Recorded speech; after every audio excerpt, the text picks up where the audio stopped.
everybody. You guys got a little bit longer of an intro, and if you were here at the very beginning of the show, you might have gotten 2 intros because, you know, OBS, YouTube, bit rates, just internet functionality is fucked. So, you know, but it do be like that sometimes. Yeah, I mean, we're 141 episodes in, and you'd think eventually shit would work for us. No, it doesn't.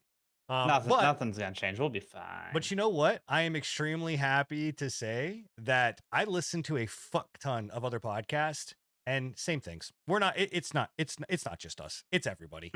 Like it's everybody. Everybody has these kind of technical issues or whatever else, and it is miserable. I am going to ask you guys to do one thing though. I need you guys to entertain chat for 2 seconds so I can go and turn on the AC because it is fucking 100 degrees in my house right now and I am burning up. There's no shot I'm going to make this through an hour and a half, 2-hour episode. So entertain the chat. I'll be right back. All you got to do is just leave the house in. You're too hot for the house. You're raising the temperature. Let it cool down a little bit. Then you can come back inside. And by the time the podcast is over, everything will be good.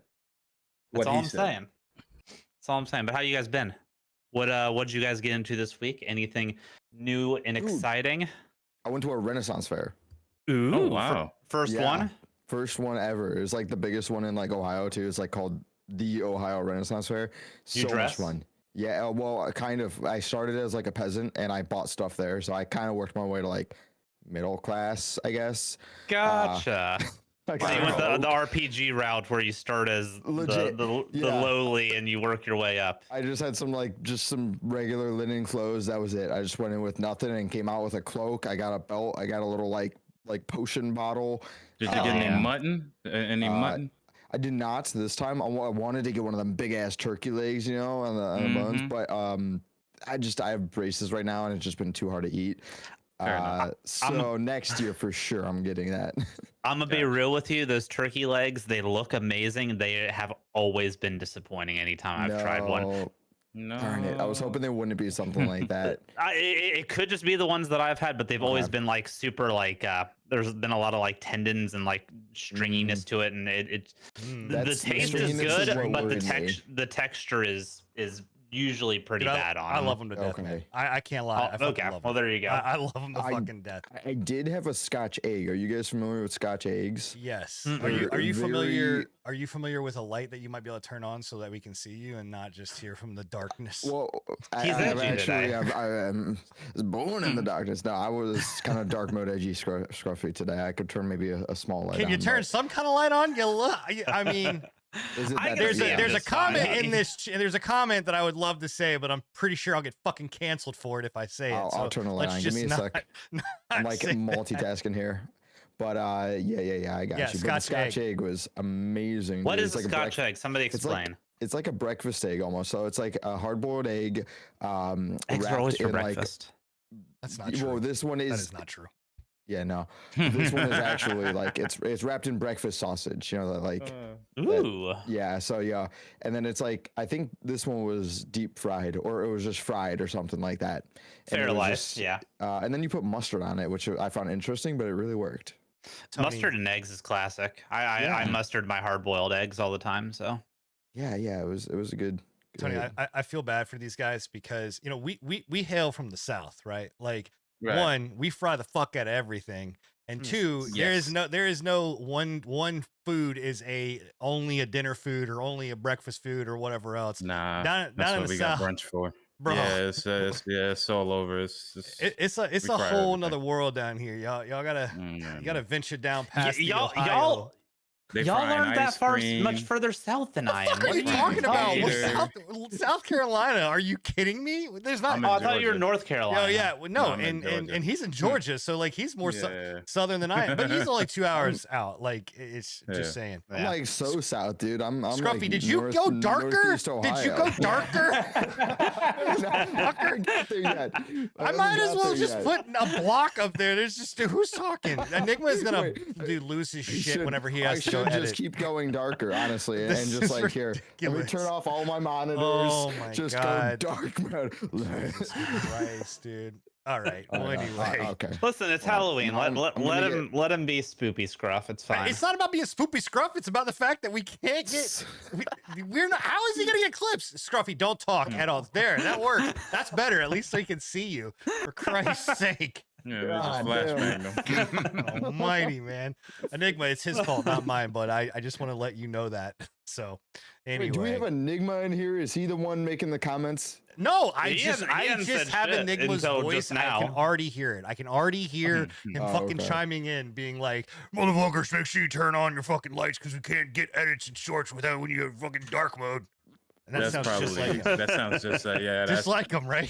Just And this is the yeah. guy who was a robot for, still is a robot actually. But anyway. Allegedly. Oh, allegedly. I forgot, dude. What am I? You know what? Fuck. I don't have the footage, but I feel so bad because we actually have new footage, and I'm still showing the old one up on the You mean the image here. images? Yeah, but I don't have time to go in and change okay. it We'll quickly. fix it. But we will get it We'll fix it. changed next week for sure. Okay. If you saw the thumbnail, you get to see you got part of that. But we've got new image thanks to one of Tony's hookups that he got, and we got a new image out there, so it's gonna be great. That showcases all of us on the show here on Pre-Patch. So All of us. yeah. All right. Well, before we dive into the games that we're playing and all of that kind of stuff, you guys excited for Halloween? You guys have any big plans? I ain't got no fucking plans. Yeah, None? not really. I ain't Zero? got, I ain't got shit. Not Not a this year. one? No. I'm not doing anything for this Halloween. I'm probably just gonna sit in the house and get drunk, maybe. Maybe. the I'm house going and to get open fucked up the up, man. garage and sit Indeed. out there with the dogs and the cat and Are you gonna at wait least for like me. throw eggs at people as they are yellow? Scotch eggs. I will Yeah. will throw full-size Snickers bars. Thrown at me. Dude, full I will- size? You're giving out full size candy bars? Listen, I'm gonna have God like damn. maybe 5 kids come by the house. We live in So- fucking rural Ohio. Like ain't nobody Hmm. coming down this road other than people that live on this road. Fair enough. Okay. All So right. that's he actually bought just 5 full-size candy bars. that's it. Exactly. Yeah. Yeah. You could That's Yeah. it. Just the first 5. If you get lucky, that's it. Congratulations. And they better be quick to get to the house because I get pretty hungry. So That's funny. and you just that's aren't you all- without a Snickers. I hate Snickers. Snickers like Twix is the better candy. Just saying. oh for sure. Just- Okay. Just saying. Go around the corner real quick. Who Oh. is best Halloween candy? And don't include that fucking like Mm. miniature shit or whatever else. Or like, and if anybody, one of y'all say that fucking caramel crap with like the orange and black Oh. wax paper, I swear to God, I will end the show no. and come slap the shit out of you. Just Okay. want you guys to know that. So Okay. so it's not a Halloween candy, but I'll do the Hershey's cookies and cream bar.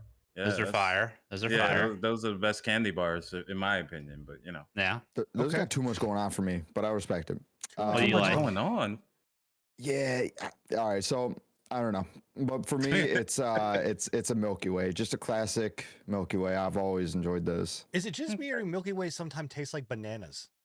Yeah, a little bit. I have You're had that right. same Well, type of that's thing. weird. That's like a cilantro is soap kind of thing. I don't What know. is going It's on fucking, there? I don't know. I'm just saying it's Ooh. fucking weird. It tastes That- like fucking. I'll Sometimes have it to tastes really like think bananas. about that next time I have a Yeah. Milky Way. Yeah. For I'm telling me, you, it is it's Butterfinger, but if we're going non like chocolate bar, it's Fun Dip. I'm a slut for some Fun Dip. I love Oh that my shit, God. man. Jesus Christ. Damn. Dang, Slut. okay. Fucking Wrong word. Bill out there sucking a dick for some fun. Bro. Listen, there ain't no. No. Okay, so he if we're honestly, going he might be Halloween snorting candy, that shit. I don't even know. He might. Jolly Ranchers. You Jolly can never Ran- go wrong Ooh. with Jolly Ranchers. No, that is a Okay. classic. You That's can a for classic. me. Too sour. I don't do sour. No sour What for do you me. eat, Scruff?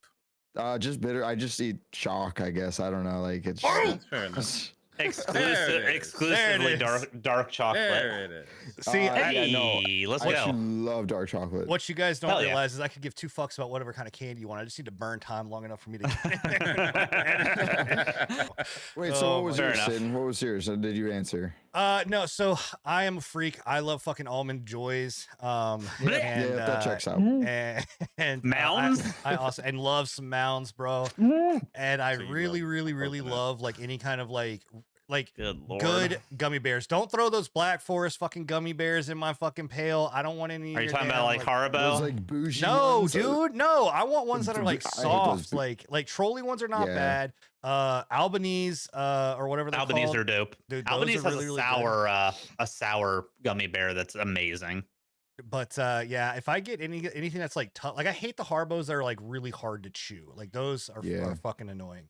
So yeah. But anyway, here you go. There is the new. I was able to get the new. Wait, it's this way. I gotta point this way. The new logo up, the new design up. That's our new artwork. That's what Super- I thought you were doing before. I'm like, that's gonna take too long to start the stream. Well, little did I know, Sin was gonna start the stream and just have us rant for. Yeah, exactly. It works. Right? Yeah, 11 minutes in. Exactly. So, and then I'm gonna Oh be my pissed off when gosh. we can't get all this stuff done because I don't have enough time because I've spent time doing all of this. All right, well, let's get to video games. Let's actually talk about why we're fucking here. And there is Indeed. quite a bit of stuff to talk about. We've most of us have got some new games to talk about. There is a new game dropping tonight that we were hoping to be able to get in, but we won't be able to. Obviously, we'll have that for next week, which is Black Ops 6. Yeah, there's a whole bunch of news. So Bill, we're gonna actually start off with you. Ooh. And before I do that, let me make sure. Yep, I knew it wasn't gonna be there, so I'm gonna do it now. All right. Hell yeah. So you are playing this game called Claritas, right? Yeah, Claritas, it's a dungeon crawler RPG.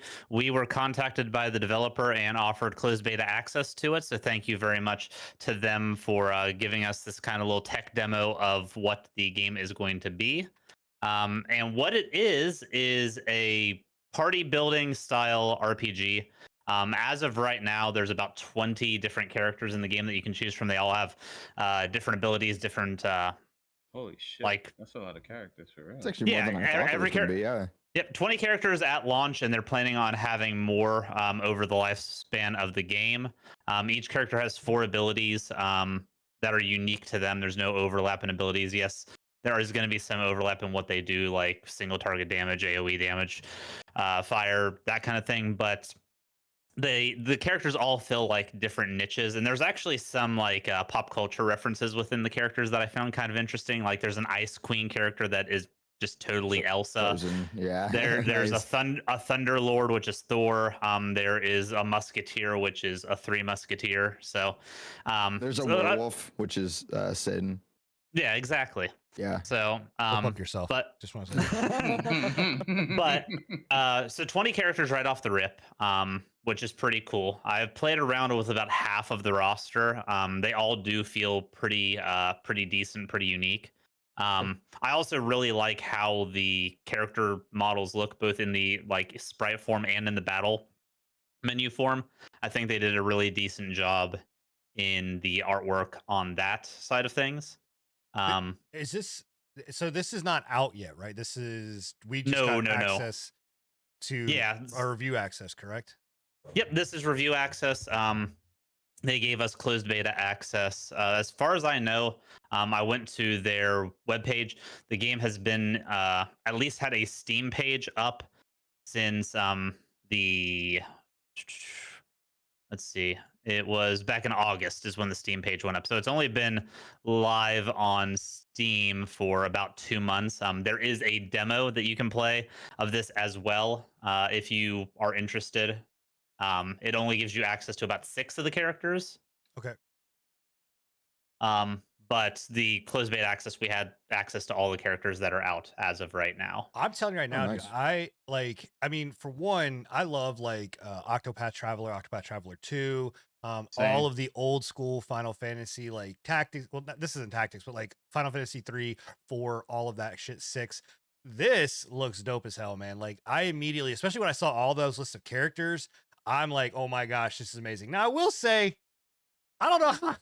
The background here, I'm like, dude, this looks like a window, like a window. I was gonna ask. screensaver. I was gonna ask, but I was just like, I'm not trying to ruin anything, but that looks like a screensaver for Windows like 7. it's a Yeah. creative choice. But hey, nice to see enough. We fight. Is everybody going all robotic-y for anybody else or no? Hello? Oh, okay. I thought that was just me and tone like that. Yeah, is everything good now? Are we good? We should be. I'm about to go yell at my son because I guarantee he's trying to get on DayZ. By the way, I'm just telling everybody, fuck DayZ. Fuck DayZ and Behemoth and all of the fucking bullshit because I guarantee that's what the problem is. Y'all keep chatting. I'll be right back. 2 seconds.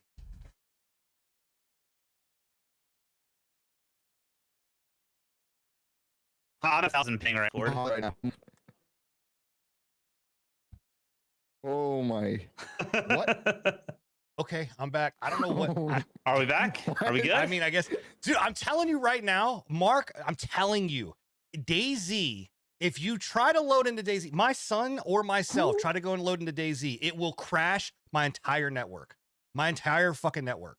So that's what it was. Okay. I'm assuming, yeah, it's like it's loading up all of these servers and it's just good now. Tanks the network.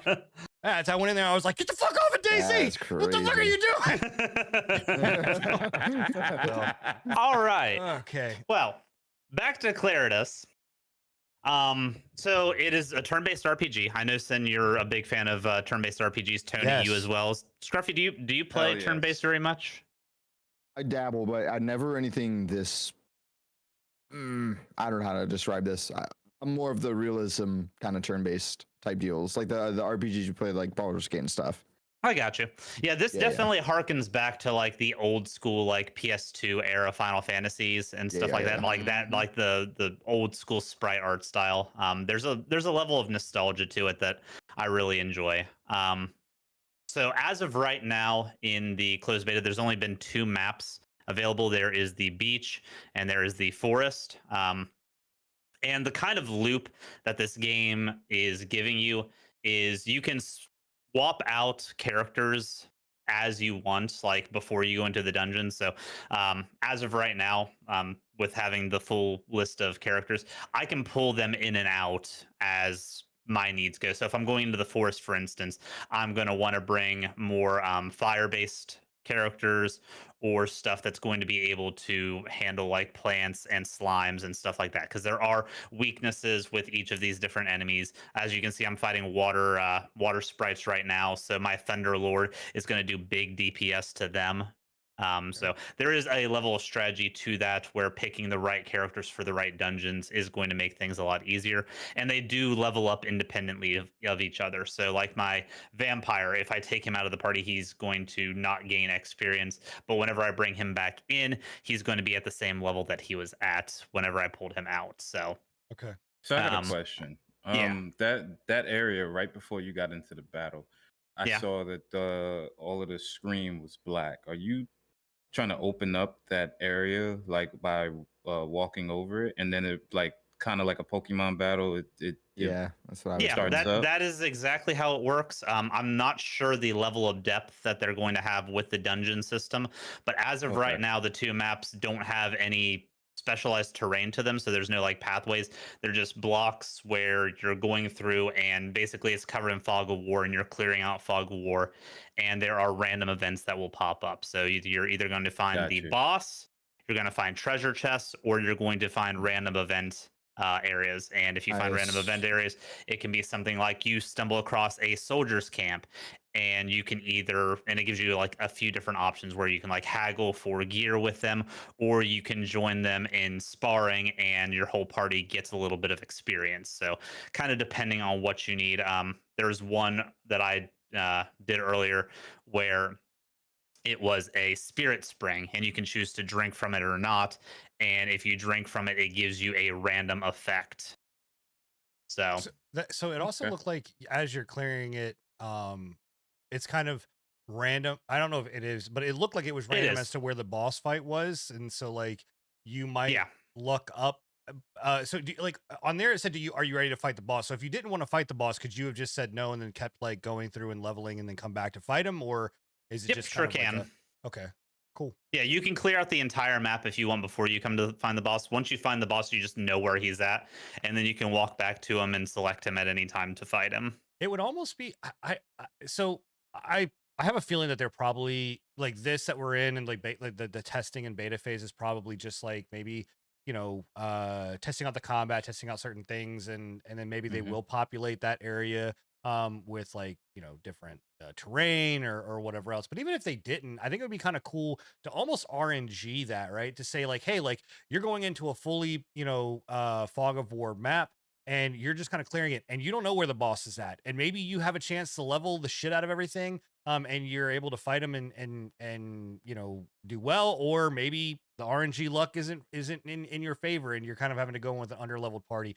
I know how that would probably turn the game a little bit to a different style of like almost like a roguelike, but it's so funny that you mentioned that. It kind of has that vibe to it, because the way the dungeons are loaded out, whenever you beat the boss of a dungeon, you get a gemstone, and these gemstones can be used to either unlock legendary gear, or they can be used to unlock account-wide buffs.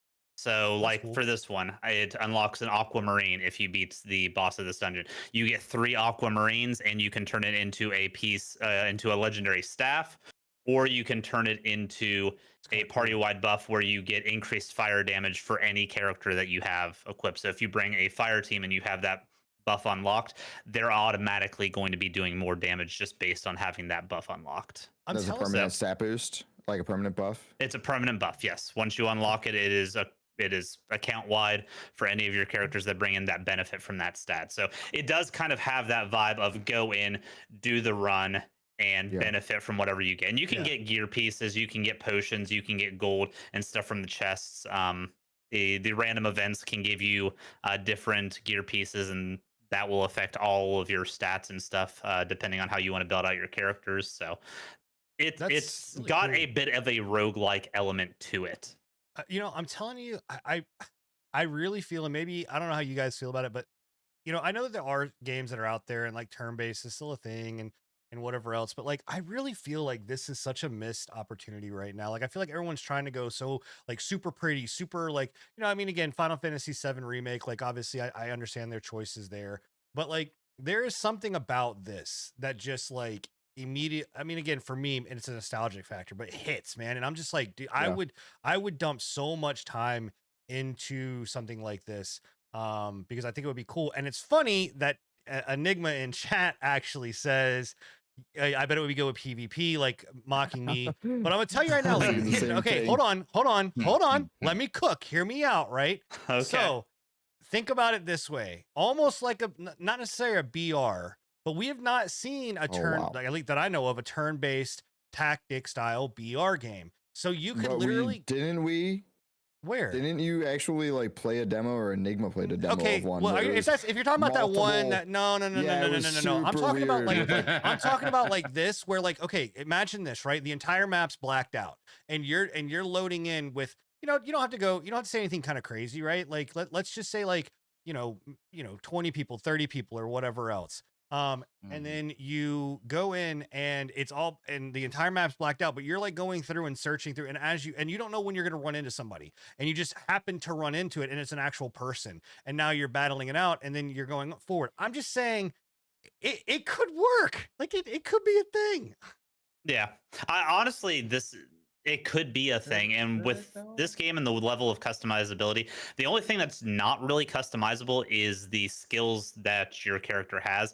But as you are seeing right now on the screen, if you're watching it live, you can actually go through and you get skill points that you can distribute amongst your skills to boost them up. So I can set my Fire Blast to a level 3, or I can spread out the skill points that I have to buff a couple different spells. And as you level up these characters, they unlock more skill points to increase those skills even further.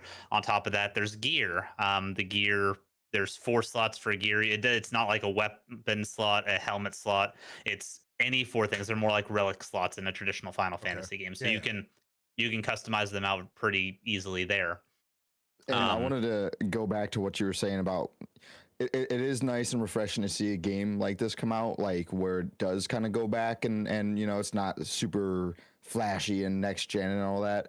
And we know these games can work too, because we've seen it with like Vampire Survivors. These solo devs just come out with these just kind of one-off games, and then boom, all of a sudden they're the next big thing. And it's a good formula, and just like as like a passion project too, which I imagine this is very much one.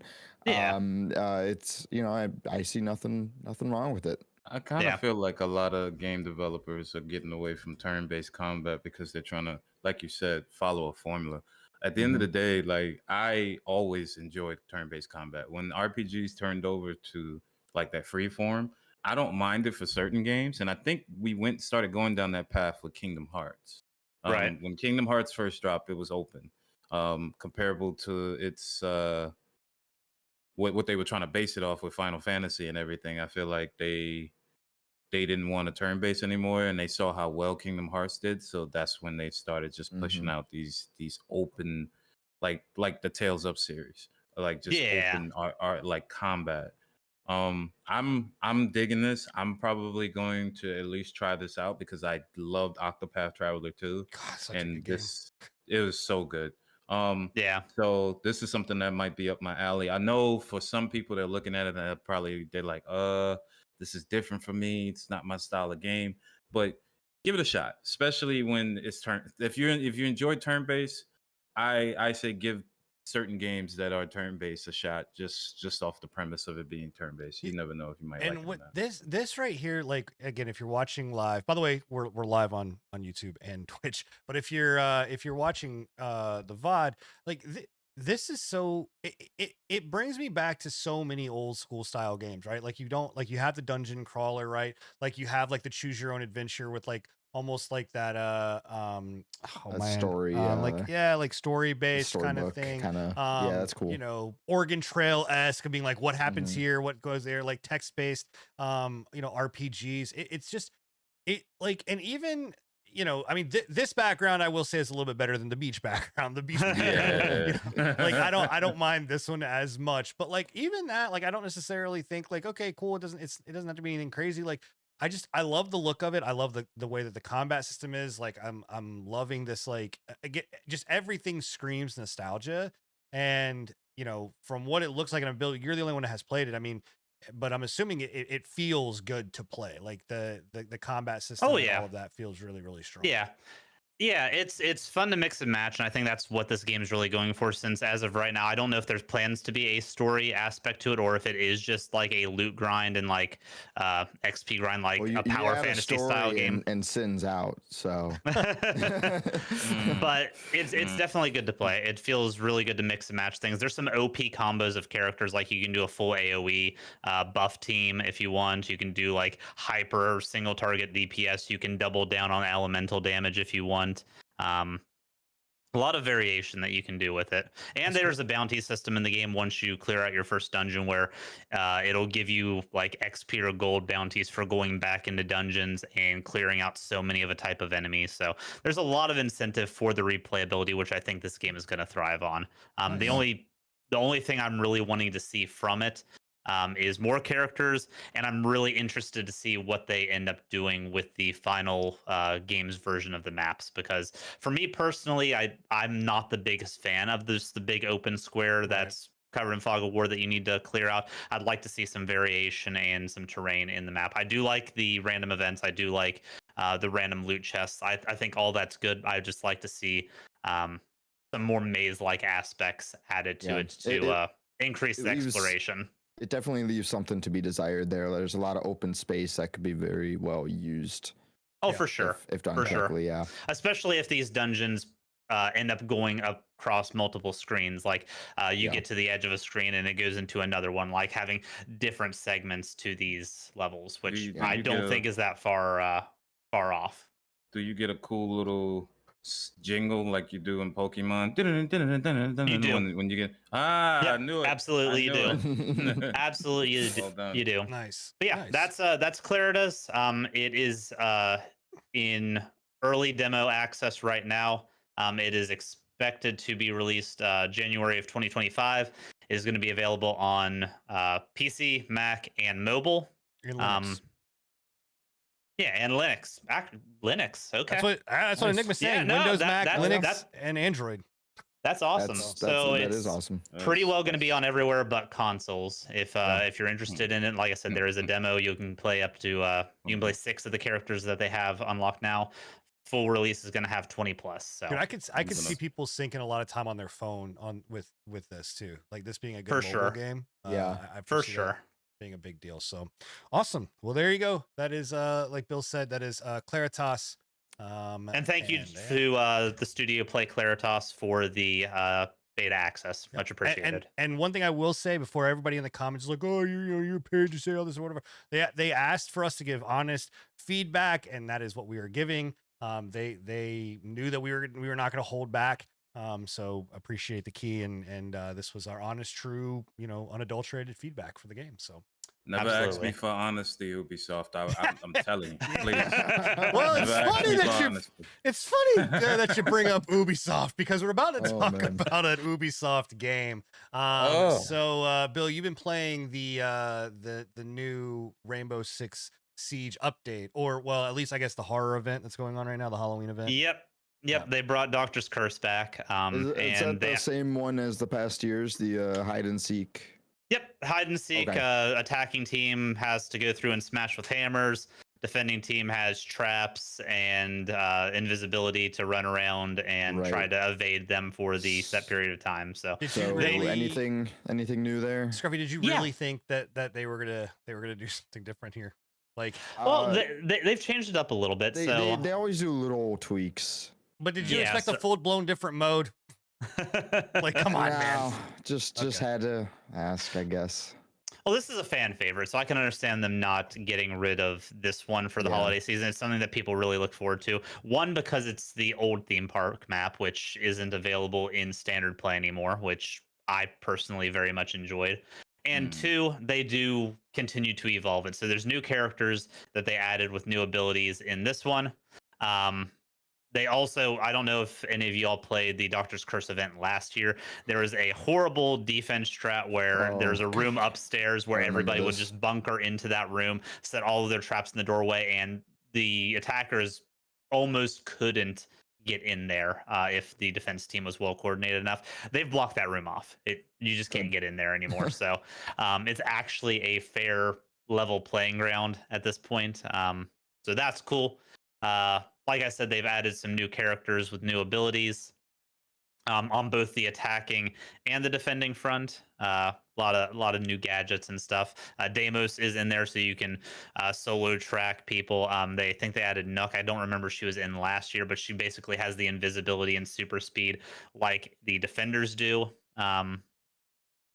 It's just a lot of fun. It's a different take on what Rainbow Six Siege is, while still keeping true to the core Siege experience. Because at the end of the day, standard Siege is a hide and seek game, just with bullets. Just with just with bullets. You know what? My boy's spitting. He's cooking right now. He ain't wrong.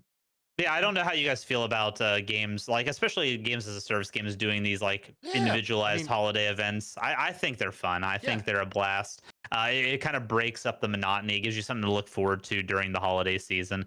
I know they do a winter event and stuff too, but they've never been as big of a hit as what this one in particular is. I know my community was big hyped when I told them Doctor's Curse was live and we were going to be playing it for community night this year. Yeah, I mean, I don't mind them. Like, I enjoy them. I think, but they have to be done well. And obviously, I mean, this is Doctor's Curse is, like you said, a fan favorite. I actually don't like Doctor's Curse. But I'm also not a hardcore Siege player that plays it, kind of nonstop. So obviously, I think that but I think very few games actually do nail it and nail it well. I do think that Siege does a good job with their Halloween event. Like, there was the only other one that I can really say that I think did really, really well. WildStar, I think their stuff was done extremely well. WildStar did holiday events? Yeah. I didn't realize it was live long enough to do that. Shut the fuck up, Bill. I was pissed. I was pissed, Sin, when you used to do your giveaway streams with holiday event stuff, and I didn't win that big ass warthog. Dude, it's so good. It's yeah. But no, their Halloween events were done really, really well. And actually, Overwatch, Overwatch a couple had- years yeah. ago did really well. I think their current ones are The kind of shitty. Doctor's Madness one when they Yeah. first introduced that was a lot of fun. Yeah. Oh, is that the one with Mercy and Junkenstein's Revenge. is what it's Junkenstein's called. Revenge? Yeah, There it is. Yeah. So with Reaper, Mercy, and okay. Yeah. Maybe I need to get a part of these events, man, because I don't be playing the games when the events come out. Dude, holiday That one events are was some as of my close favorite. to a single player PVE event as we were gonna get, unfortunately. Yeah, right. I mean, it's. I Gotcha. think it's again fun. I don't think enough games actually do it. Like I think they take the route that WoW does, which is just kind of like a little festival, maybe a couple of whatever else, but Mhm. nothing crazy. Like they don't do full blown modes. Yeah.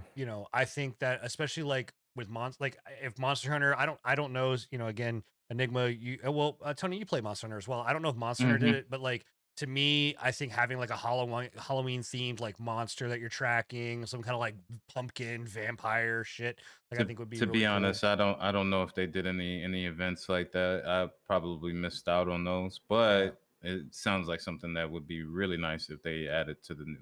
It's Monster kind of crazy. Well, I think that does Fortnite do Yes, like holiday Fortnite events? does. They do events for every holiday. Well, There's is an it more? Is event it for just a every skin, holiday. or is it actual like some kind of change? to the No, game? so there's always some kind of change to the game, be it skins, be it in different mode, be it, hey, we're gonna you did this different mode where you could play as Jack Skeleton and you do all types of different. They have all different types of Yeah, stuff. they usually add like in them like Okay. map changes too. There was I remember the Yeah. Christmas one added like Santa Claus Island or something. Because I know that Mhm. like that Warzone, they do like their zombie They- mode or whatever else, which seems to They actually be do pretty like pretty popular. serious Halloween events. Yeah, Yeah, but it's only Halloween. They don't Um, do any. I've never seen them do like a Christmas event or any of that kind of shit. Well, I don't know. actually, I take it back. I No, think they did. had Krampus. Yeah, I think they did Krampus, but it was really shitty. Yeah. So Mhm. I don't know, but Yeah. yeah, I mean, this is cool. I mean, again, how long does this run for? I'm. That is a good question. Yeah. It'll at least run through. It usually goes through the first week of November. Let me double check. But yeah, I think that especially with the Halloween events, Rainbow Six Siege has always done super well with it. It runs through November 6th. Yeah. Um, Okay. Cool.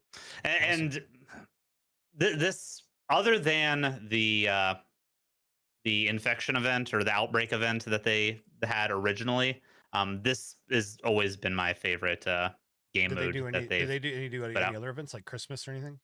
Yep, they do Christmas ones. Typically, it's some sort of snowball fight style event where it's like Mhm. a capture the flag, but with snowball throwing, and you get hit with 3 snowballs and you're out. So it's kind of cool. Neat. Last year they did one where it was like faction based, like monsters versus hunters, and like the monsters had like different ice based abilities. It was kind of cool. Yeah. So they do change it up quite a bit. Nice. Chat's I- saying that Remnant 2 has a pretty decent one as well, or at least it did one last year. Oh wow, I Which didn't is know kinda that cool, actually. so. Yeah. I actually just updated Battlefield 2042 because I saw they did their Halloween events and there's actually some sick skins in there I kind of want to get. And I don't even play that game anymore, but I was like, damn, it looks kind of cool. I remember they did another event, like a zombie event, which I missed out on, but guess Well, they're doing some stuff too. You guys are just setting me like, man, you're just teeing it up perfectly for segues. So I Yeah. appreciate that. You might not have turned the Nope. fucking light on, but you at least teed me up for a fucking segue perfectly because you mentioned zombies, and Mhm. I played, and I know Enigma was gonna play, and then Tony tried to play. No, I played a good bit. Oh, you played but of it? Okay, good. It crashed on me a couple of times, So but it's still good. what we're talking about is No More Room in Hell 2, which is just so you know, the footage that we are grabbing right now, because I was unable to actually get footage. And I think Tony said the same thing. It was crashing for him. I just didn't have time to grab footage. We are using the developers' footage that they did a live stream on the 18th of this. So, Nice. but No More Room in Hell 2 early access. It launched on Tuesday, on the 22nd. And this was like, I mean, it was pretty hype. Like I know Enigma was super hyped about it. I know that like was excited. like Tony's was I've been talking waiting for this about game for it. years. Yeah, like, I there's haven't picked it up because I wanted to wait for reviews and yeah, so maybe a little glad I did right now. it's So okay. For anybody that doesn't know what No Room in Hell 2 is, I mean, it's obviously a sequel to the first one. And this is a PvE extraction game. So I don't know anything about the first one. I never played the first one. I don't know if the first one was like that or not. But this is meant to be, more on I don't really want to say hardcore because it's really not hardcore. It's definitely harder. It's harder than I would say it's more difficult. It is more difficult. The first one was hardcore. I don't know how this one compares yet. I haven't seen enough. First one was tough as shit though to get through. This is tough. Yeah, I mean it's tough, but it definitely still it doesn't lean as far as I would say like Left 4 Dead, like in the arcadiness, right? I think that it's more realism. This was Left 4 Dead, but like more realism. Like if you got bit, like you had the chance of turning into a zombie. I mean, you have that in this one, from what I understand too. There's still the infection system. What I'm saying is like compared to Left 4 Dead, this was more like on edge. Yeah, I mean this is like I would say Left 4 Dead is the like the most arcadey of this kind of style, and then I would say Back 4 Blood's a little bit more like I don't know. I think no, hold on. It's still arcadey, but it's like a little bit. It's not as arcadey as Left 4 Dead. In a way. This is. I never walked in and felt like this was, or played it and felt like this was extremely hardcore. Like I didn't go in there being like, oh fuck. Have you played the first one? No, I don't know. Like I said, no, I have not played the first one at all. Gotcha. But I did not have problems finding like any kind of loot, finding bullets, finding health bandages. Like it was like, and I also didn't feel threatened in this game. So here's the thing, and I have a question for you since you didn't feel threatened because I got my ass chased throughout this whole goddamn game. Did you have all your teammates with you, or did you extract? So that's my question. Okay, the couple times that I was able to play it, right. I went in by myself, and then it loads you into a match. With match makes you right. It full match makes you, and you don't spawn by anybody else. Like, well, you spawn apart. You don't spawn together, so you kind of have to like find each other. Correct. I found the second time that I played, I found people, and I found like a group of like 3 or 4 people, and we kind of roamed together. The other couple times I was pretty much by myself. But I didn't have any, like, I just didn't have, like, there was no element of me being like, oh fuck, oh fuck, oh fuck, oh fuck. Like I was able to, I don't know. I just felt like I could deal with the zombies. Okay. Me and you had a totally different experience. Well, and I'm gonna tell you right now. Because I found it where I could find equipment like such what you guys are looking at on screen here. I found it where you could find equipment, but I was always in a place where either Red Eye was chasing me, something was like, I'm always being chased. Like I ran into a building that the objective was, and there are 20 zombies in there. I'm like, and I'm by myself. I was just like, okay, this is not going to work. So the zombies in this game, in my opinion, are harder to kill than most. And it could be just because it's early access that, some of the shots are missing, stuff like that. It is a good game. I'm not going to take that away from it. It needs work just because, again, early access, guys. So if you go out and get something like this, make sure to take that like with a grain of salt. It is early access. There's going to be some bugs. I enjoyed it, but there is difficulty to it, in my opinion, because once certain people like die or just die in the game, it seems like most of the zombies kind of converge to where anybody is alive. And the only reason I know this is because the 2 times that I died, out of all the 8 players, there was 5 people already dead before I died. So this is like, okay, well, maybe the game is smart enough to understand, hey, well, since all of these other people are dead, we'll put these zombies or start spawning them over where, these guys are alive. That would be a smart gameplay decision, and it would kind of promote the team gameplay of it as well. Again, I'm speaking out my ass here because I'm just like, I don't understand why I was getting jumped constantly. Like, I felt pressured. Like, I've played Dying Light. I've played Dead Island. I've played all of the zombie games. This one, I really felt like, other than World War Z, I really felt like I was being pressured bad. Like, yeah, I was being chased constantly.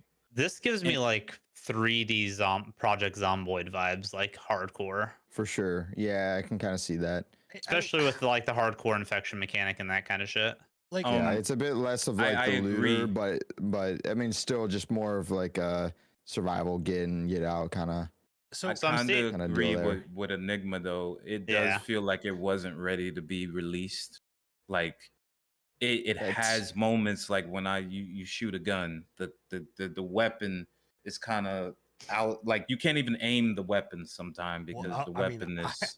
I had a lot more issues than that. Like, so. Oh, okay. I don't know about your hit registration, but the hitbox on the zombies, or just in general, are weird. It got better the second and third time I played it. But when I first loaded this game up, I'm not kidding you that like I could be. You're not gonna.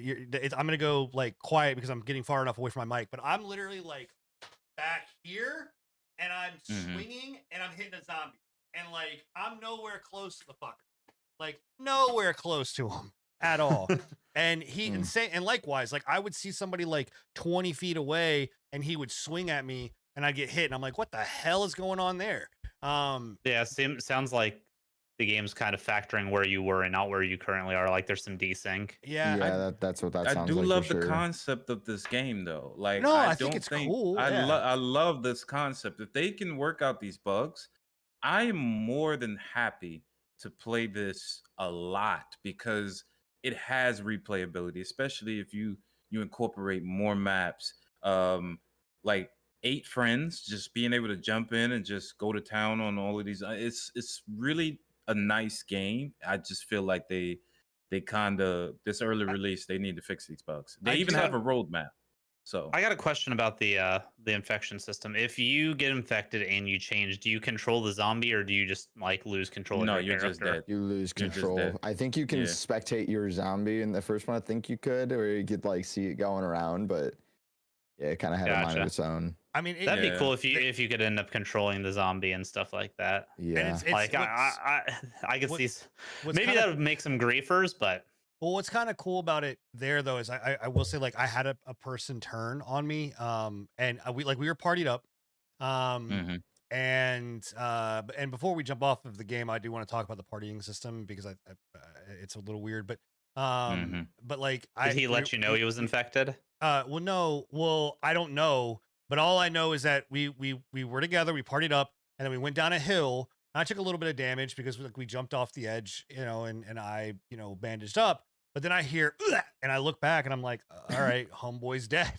And I just kept going about my day. And then I all of a sudden like turn around and I see his little icon like moving. And I'm like, well, I thought he was fucking dead or whatever. And then all of a sudden he starts like attacking me. And I'm like, oh, he turned. And see, I didn't know that they turned. I didn't know that your player would turn. I didn't know they turned either. But they turn and they keep the same icon. So you don't really understand. Like you think it's your friend and he may be walking up on you and he may be an enemy. The thing that I do have a problem with the partying system is that because you start off without knowing where everyone's at and you're getting into a game and the randomness that is like, okay, I can understand like if 8 people are loading in or 4 people or even 2 people are loading up, right?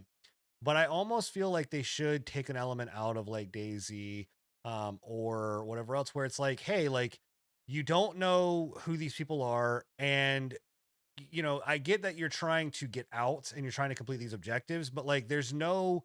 If I see a real person, I'm not afraid of that person. I don't think there's friendly damage or friendly fire because I whacked the shit out of somebody over the head of my party and he didn't take any damage. So I don't know, but I don't know if that was just a game. I thought there was like team damage with guns. I'm not sure. I'm not exactly sure, but I do know fire hurts. That was in the first one. Fire hurts. Yeah. Fire hurts. If they throw something down that blows up and it burns, you will burn. I know that in the first one. Yeah, I kind of like that idea though, Sin. Like, I think that would be cool. Maybe even for like a separate like toggle. Like, do you want to queue with like other people who are kind of more not PvP based, but like just I don't know, because it still should be maybe cooperative. But if there's that element of like is this kind of guy gonna work with me so we can both get out, or do I have to kill him to get out myself? Right. I mean, So you mean like a traitor system where you don't have to help this person, you could betray them. The only problem with that is from this game, the whole premise at the end is for you to extract. And if they made a system, because you had to work together at the end to extract. There's no, if you don't have friends at the end, you can kind of. Well, it's got to be possible, but it's got to be hard. It's possible, but it's very fucking hard. Like, is the loot individually spawned, or is it first grab, first get? First grab, first get. If you once you load in, all of the loot is already there. But whoever grabs whatever, that's it. You're not going to be able to, unless it's objective based, like these fuses. Those respawn because you can drop them and misplace them. I also don't like the fact that they show you, like, you're seeing these red markers on the map, and it's just like telling you where to go. To me, like, here's my thing with this game, right? Like, what I was hoping and what they were talking about it being like, oh, this is a PvE like extraction shooter, it's hard or whatever else. Like, I wanted to feel that intensity. And again, I know, Tony, you said that you kind of did, but to me, again, still having that, like, okay, well, the fucking waypoints on the map, I know I got to go there. Like, you're taking an element out of like exploring the island or the areas to try to get there kind of away. It doesn't feel as like, oh my gosh. Is it timed? It's not timed. It's not timed. I get where you're coming from, Sin, and I agree. But with it being early access, I think this was a necessity, because once you get to the end, it is very difficult to understand what the fuck to do when it comes to, like, hey, you got to put this code in to start this up. And as a group, everybody has to be on their shit, because if they're not, you have to restart whatever it is that you was doing. Unless the game was bugged for me and it was messed up and people wasn't doing what they were supposed to be doing. But at the end, once you're trying to extract and you're trying to get the generators on, you're trying to do this, you're trying to power up that. If you don't have a solid team, somebody can make one mistake and now you back at the, like, not at the very beginning, but back at the beginning of the steps that you needed to do in order to extract. Well, and your character, and again, the objective of this is that you progress your character, and you extract so that you, like Hunt Showdown, right? Think about it like that. You extract your character out. That's what I felt like this was. And you're moving your character forward or whatever. But I do have a question, and we need to move on. But is every time you load in, is it the same map, same objective, same? I was gonna ask the same thing. Every single time. From my understanding right now, I haven't seen any other map but this one that I played on. Every time I loaded in, I got to load in a number 3 times. It never changed the map for me. Did the objectives bounce around? The objectives was always getting to the middle to that power plant so you can extract. And at least for that map. But you see, as it says, well, not as it says, but what their roadmap said was there will be other maps, there will be other game modes that they're trying to incorporate. I wish I'd have got a screenshot of the roadmap so you guys could see it, but like they have a roadmap that tells you, hey, we're gonna do this, we're gonna do that, plans for the futures, this. So I'm excited to see where it goes. Hopefully they improve upon what they have and it gets better, but I'm tired of being that person. I'm the problem. Going out and purchasing, early access. I am the problem, and hoping for something great. So I get it. Especially at to me. I mean, the game What's is $30. The price point of this? I was it's $30. Okay. It's $30. That's not bad. It's I think that's around self-developed, self-published by Torn Banner Studios. It's just, and right now it's sitting at mostly negative with about 5,000 reviews. So it's not doing well on Steam. It's getting a shit ton of backlash, right? Well, if it's unfinished, then rightfully so. Well, yeah. I mean, again, I do not disagree. Some of the reviews I do, like some of the reviews, which it's Steam reviews, like take them or leave them. You know what I mean? Like it is what it is. But I think that all in all, like, when you're looking at this type of game and they're promoting it as like endless replayability zombie apocalypse, like obviously I don't I don't think people were clamoring for this, like having to have it right now. I think that definitely, like Enigma said, it feels rushed, even for early access. I think let it bake for a little bit longer, get the kinks worked out to where there's not like hitbox registration, desync issues, lagging, all of that kind of stuff.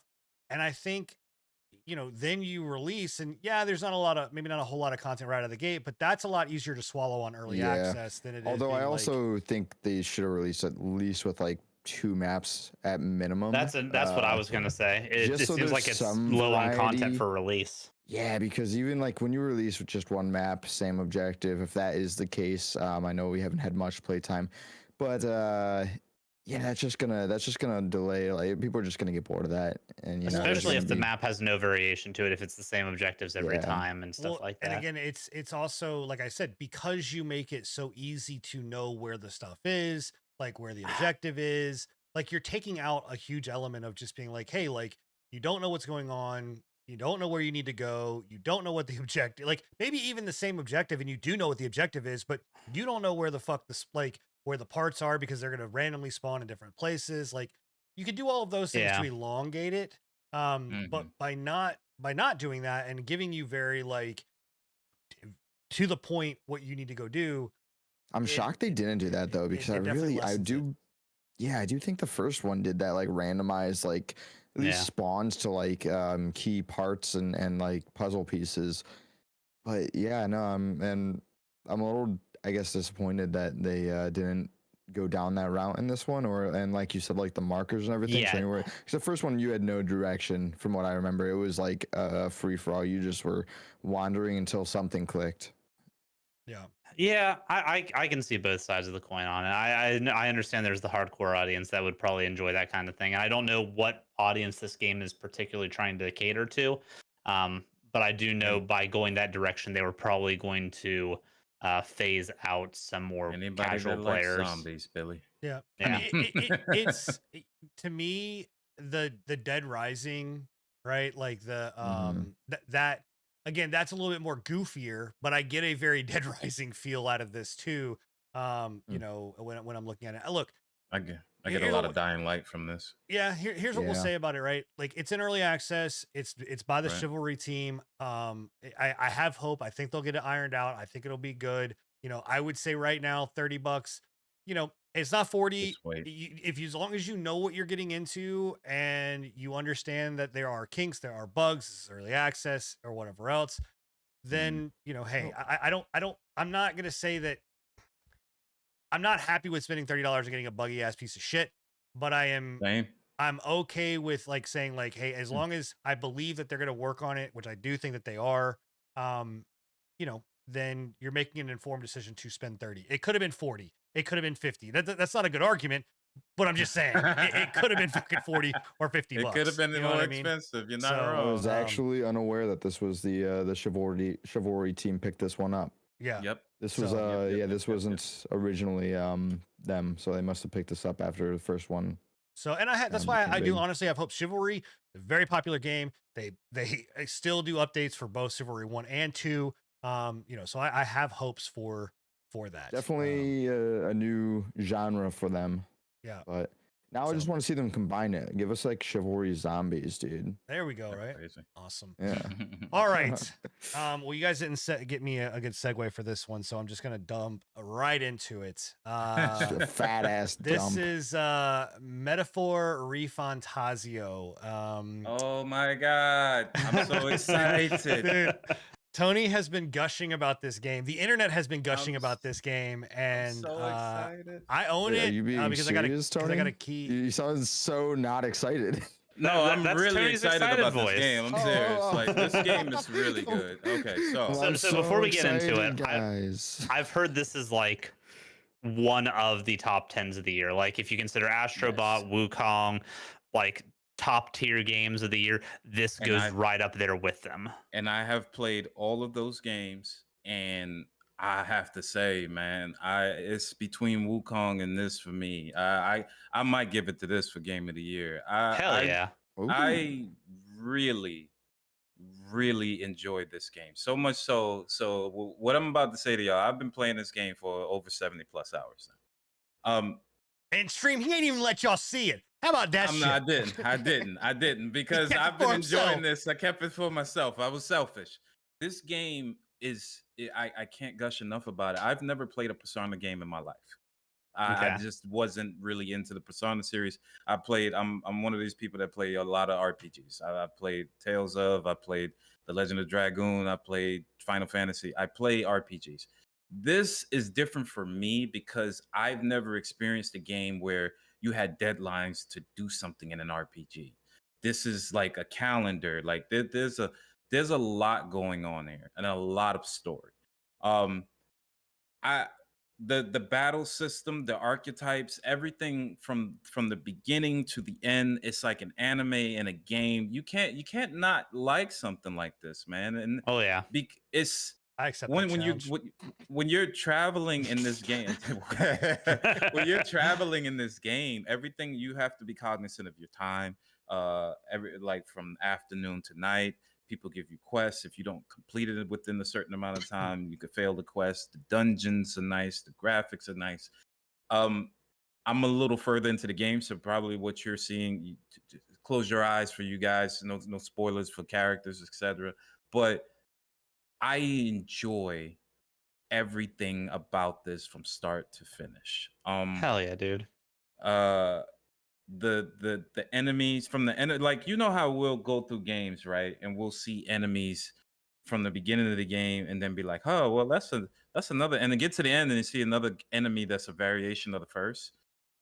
Not like this in this game. You don't like they use the same models. It's not like that in this game. Like these enemies have been different from start to finish, for me at least. I've seen, like, you'll get maybe one or two, but it's never like the complete exact same. These enemies are different. Right now, what you're probably seeing is me swing, and so it incorporates a bit of the Tales of series when you're able to actually I'm getting big Tales vibes from this. Right, you're able to attack. And the only reason these enemies are dying is because of the simple fact is I'm a little stronger than them. So there are enemies that's on the map that you can whack a couple of times, get the experience. And what I love about this game, right, is streamlines it so much. Thank you. He gets it. It streamlines the game so much instead of having to fight every fucking enemy on the map. Like, so if you're overpowered, they get it. They like, oh, okay, well, you don't want to waste your time fighting this enemy. Let's just go ahead and let you slap it up and then move on. But if the enemy is difficult, choose to fight it still? No, I like that though. That's fine. I was just wondering, yeah. But because it's not even the fights that get annoying in those kinds of situations. It's the loading in, the cutscene that plays out, the enemies spawning, then the outro cutscene after you inevitably one-shot all of them. It just takes so much time to get to the result of give me my XP. There's no challenge. There's no point. They can't even hurt me. And I think every RPG going forward needs to, especially if it's turn-based, you need to incorporate this type of stuff into your game just to be able to just slap up an enemy and then move on instead of. So if you're watching now, the gray ones, I'm just able to beat up, but the yellow ones, those are the tougher ones, and you have to dodge. Like you can, if you get hit by an enemy, it counts as an ambush. They get the first turn on you, just like any other RPGs. If you hit them first, you get preemptive. You get preemptive strike. They're stunned. All your characters get the first move. And if anybody that plays this game, I always advise you to actually get the first strike in.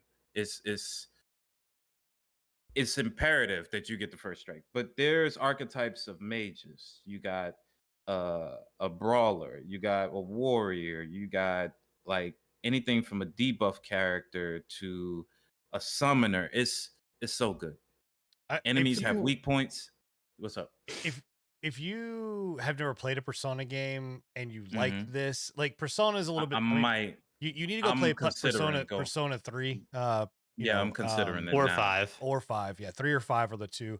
Or like chat says, Shin Megami Tensei. Those games as well. extremely are like up to sale. I mean, this is made by Atlas, like Atlas Studio. This one is made by. This game is made by Atlas. It's the Atlas. developer is Atlas, Yeah. and the publisher is Sega. Okay, Atlas. Yeah, and Atlas does do Persona as well. Mhm.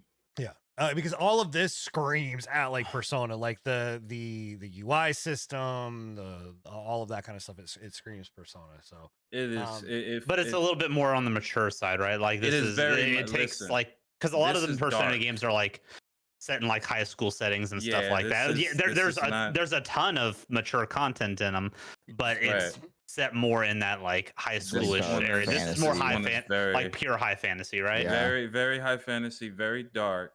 And I'm not gonna ruin the story for you, but it takes a turn of, I wouldn't say politics, because I don't want to run anybody away from it's this. definitely but it's- political, bro. But there is a thing in here of a line of basically, if you're a king, you can't be using your power to be discriminatory against a race.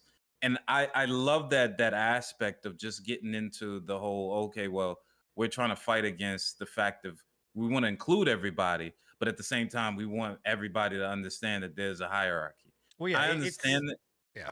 It's good. The It's game so is good. fucking called Metaphor. Like it's not called Metaphor for no Good. damn reason. Like It's so good, man. I can't speak highly enough about this. So much so that I'm playing with a set of characters right now, and I'm gonna 77 damn hours. The game, from what I've heard, is over 100 plus hours. I'm gonna have to put in Nope, another I'm 100 out. plus hours I can't.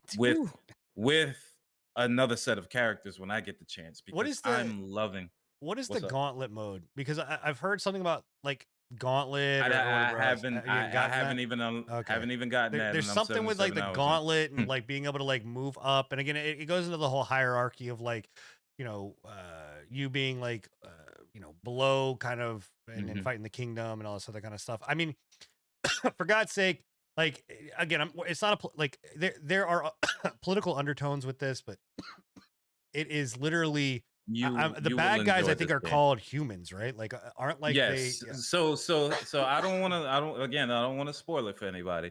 But humans are basically the race of people that died out and were like you creatures, enemies of all these other races that live in this setting. So basically, the whole time I was sitting there playing, I was like, "Oh shit, they hate us."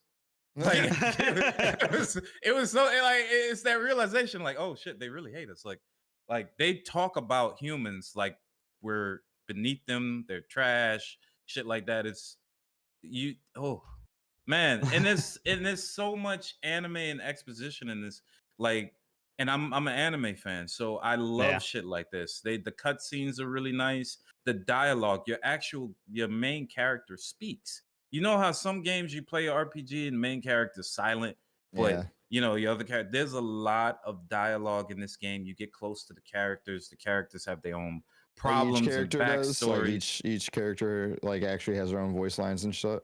And every one of them have their Nice. own voice lines. So I really everybody, like that them. Juna girl. Her eyes are Right, like crazy. Is Yeah, the main so character like a story based character, or is it a custom character? A story-based character. You Okay, can't cool, change cool. the way. Okay. Yeah. Okay. And that character is almost like most RPGs. The main character you can never swap out. So Right. that is a guaranteed. He never moves. You can only swap out the other 3 characters, Word. Okay. and You it's know what only this- you know what four this four game characters needs, at though? a time. PvP. No, I'm just kidding. Just kidding. Just kidding. Not at all. All right. No, I'm excited to get Um, into this one. I've heard it is a big time sink, and that's why I haven't picked it up yet. It But from really is. watching this, I think I need to. I This is- really think I need to. This is going to be my It's so Steam Deck good. chill couch game. It's so good. I can't speak highly enough about this. I really feel like this will be. Oh, one thing I really missed out on telling you guys. The music in this game is so good. Y'all, I wish you could actually listen to like the after screen after you kill out some of the enemies. The music just really slaps in this game. It's one of the best scores I've actually heard in a video game in a while. So I have a question for chat. Enigma, because Enigma's not here, unfortunately. He He's got a sore throat. I think he's probably getting sick. But Enigma, are you playing this game? Because this is not, to me, this does not scream you at all.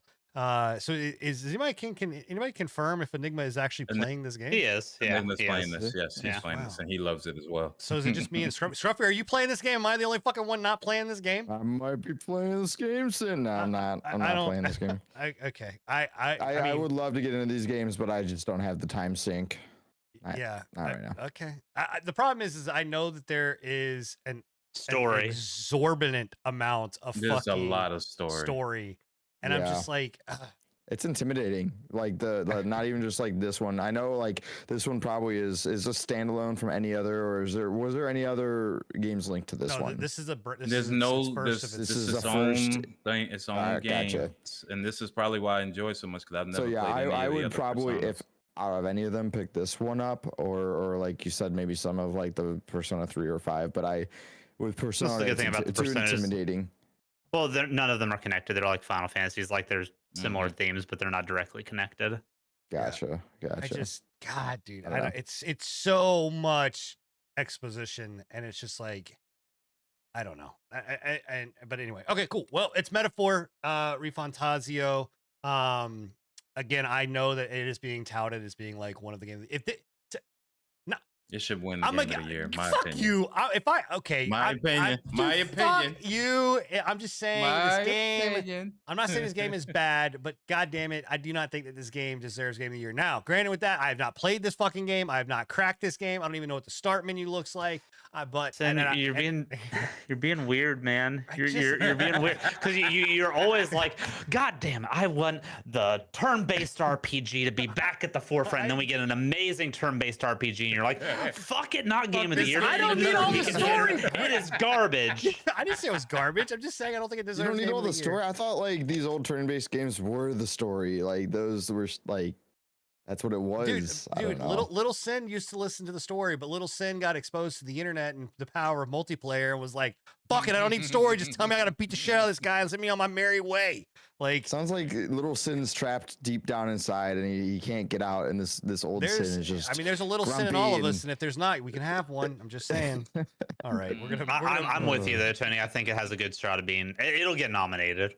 100%. I think this is a sleeper hit. It'll be up there with Astro and Wukong. 100%. And Final Fantasy 7.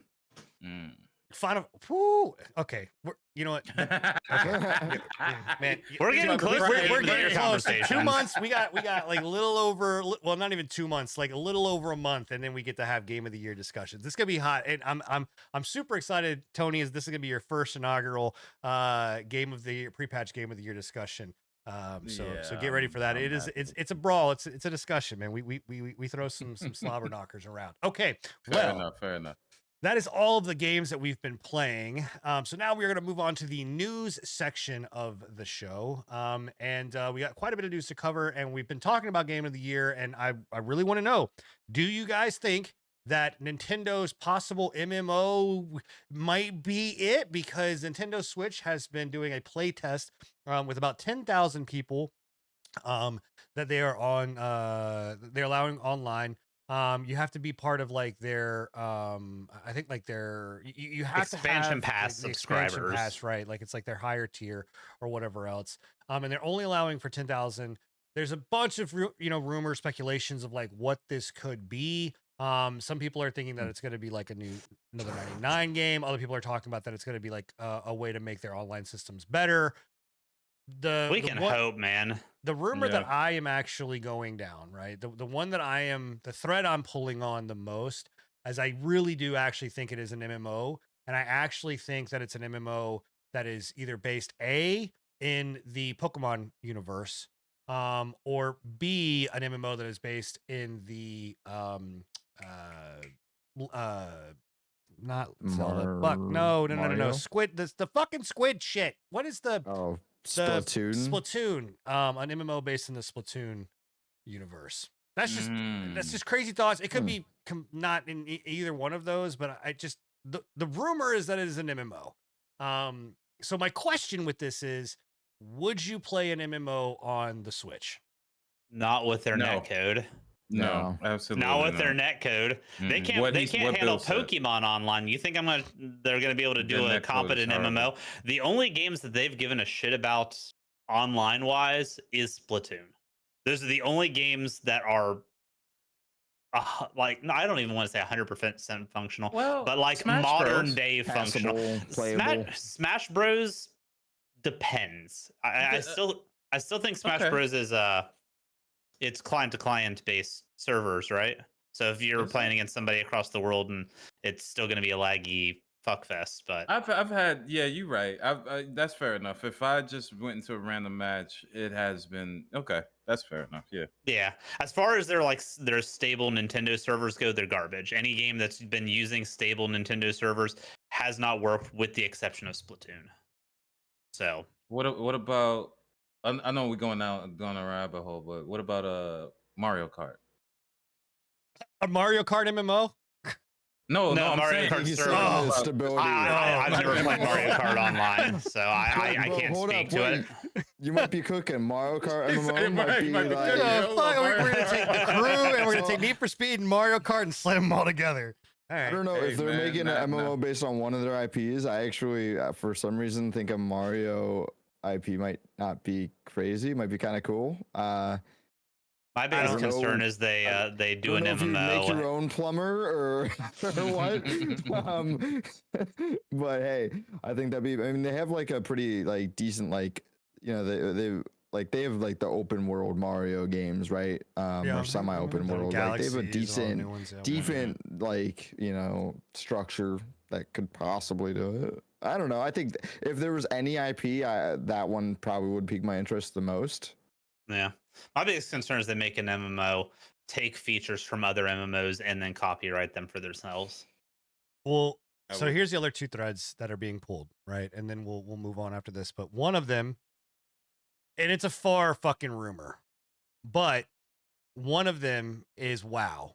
Is that World of Warcraft is actually that because hear me out on the craziness of why this tinfoil hat may have some legitimacy to it. So one of the big things for Microsoft buying Blizzard and all of this and Activision was like, hey, we're going to be bringing Call of Duty over, right? Like we want mainline Call of Duty onto the Switch. And the other thread of this is like, oh, maybe it's some type of Game Pass that they're doing, which that seems less likely to me because I don't know why Nintendo would be doing the test of it and not Microsoft necessarily. But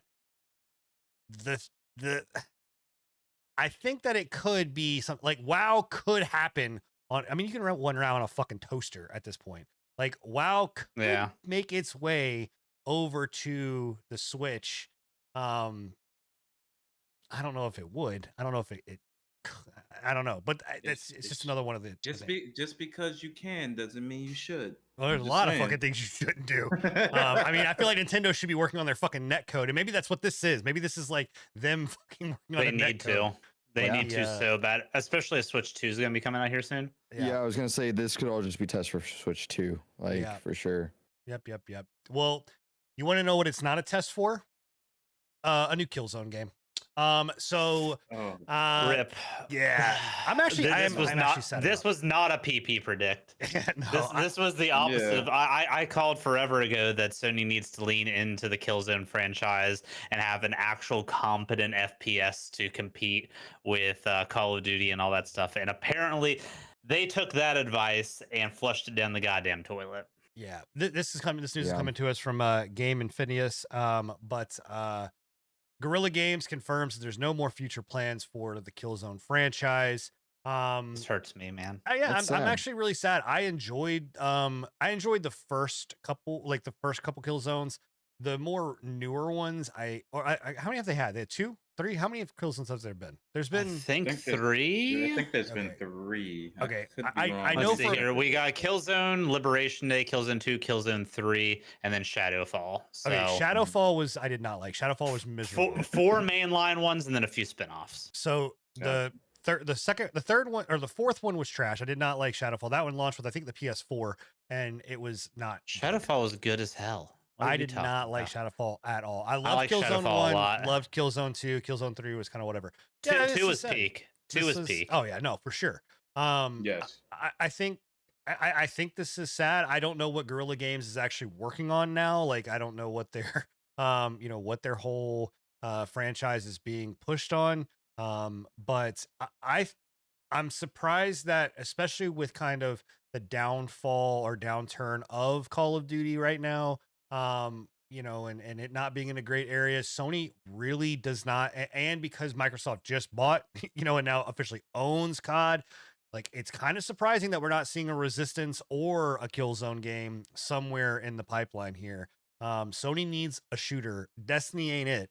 I just hate that Sony's pushing them away from, like, again, they said they don't have enough franchises and now they're shelving another franchise, but they're more than happy to let Guerrilla Games do the Horizon Zero Dawn remake or remaster or whatever it is. That it just seems like a negligent use of, like, resources and assets. Sounds like they're scared and they know that, like, they have IPs that are popular. I mean, obviously Killzone was once popular, but it's not, dude, the highlight anymore. If a good PS5 Killzone came out, it would. Oh yeah. It would. I think it would blow up too. Well, yeah, man. But it just doesn't sound like they want to take a risk. They want to just go for, like, the formula. Like, they know, like, Horizon is, like, good. I don't know. I mean, we talked about the remake with Horizon a couple episodes back, but that's I think here nor there on releasing it. I just like I said, Sony has no shooter right now. Like, they have no first party shooter. Unless they didn't want it to compete with Marathon. Yeah, but I don't. That's a stretch. I think. I think Killzone would do better than what Marathon's gonna do, though. But I think, like, Marathon extraction shooter, this being like a more like arcadey style, arena style shooter, like, I don't know. And why not have both? I can understand if you're saying, hey, we can't do Resistance and we can't do Killzone, which, by the way, people like, I've said this now twice and no one has resonated with it. Resistance games were fucking good. Like, the Resistance games were fucking good. They really were. Insomniac doesn't miss. And like, for real. So it's just kind of like, where are we at with that? And, like, why are we not, I don't know, just not having any one of them being open. It's just wild to me. So how about you start remastering The Last of Us and give us some fresh? Right, crazy. Yeah. Good luck on. And then we found out that we could have had another Infamous 2, if not for what was it, Concord? That we had an Infamous 2. Are you talking about Infamous 3? No, I'm saying we couldn't. We didn't. It was the Infamous prototype crossover as well. Yeah, is what I'm saying. We could have had that as well, but that got canned as also. So yep. So, well, how about this being GG Killzone? You guys, so reportedly, Ubisoft has reportedly disbanded the Prince of Persia: The Lost Crown development team. I don't understand. I know Tony. Tony, bro, you are single-handedly killing off fucking Ubisoft, bro. No, this isn't me. This isn't me. Listen. This is a Hi-Fi Rush level flop, or botch. It doesn't make sense, Bills. I don't get it. You have it's sold well, right? Like, Lost Crowns was like critically acclaimed, good. Like, good game. It was a good game. Why would you kill off the whole studio? Like, why? I don't understand them. They don't. Congratulations for making us money. Now, but maybe you're right. Go away.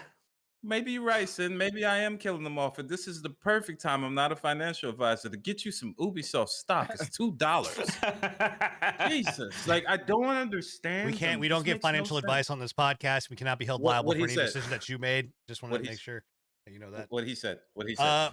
So real quick, the Lost Crown sold around 300,000 copies reportedly, with an estimated of about $15 million. I don't know what it. I'm gonna look up what it costs. Go ahead, Tony. But I wanted to give you that little tidbit of information. No. I just don't understand, because this game was great. Like, yeah, if you haven't played this, like, as a side scroller, it's almost like I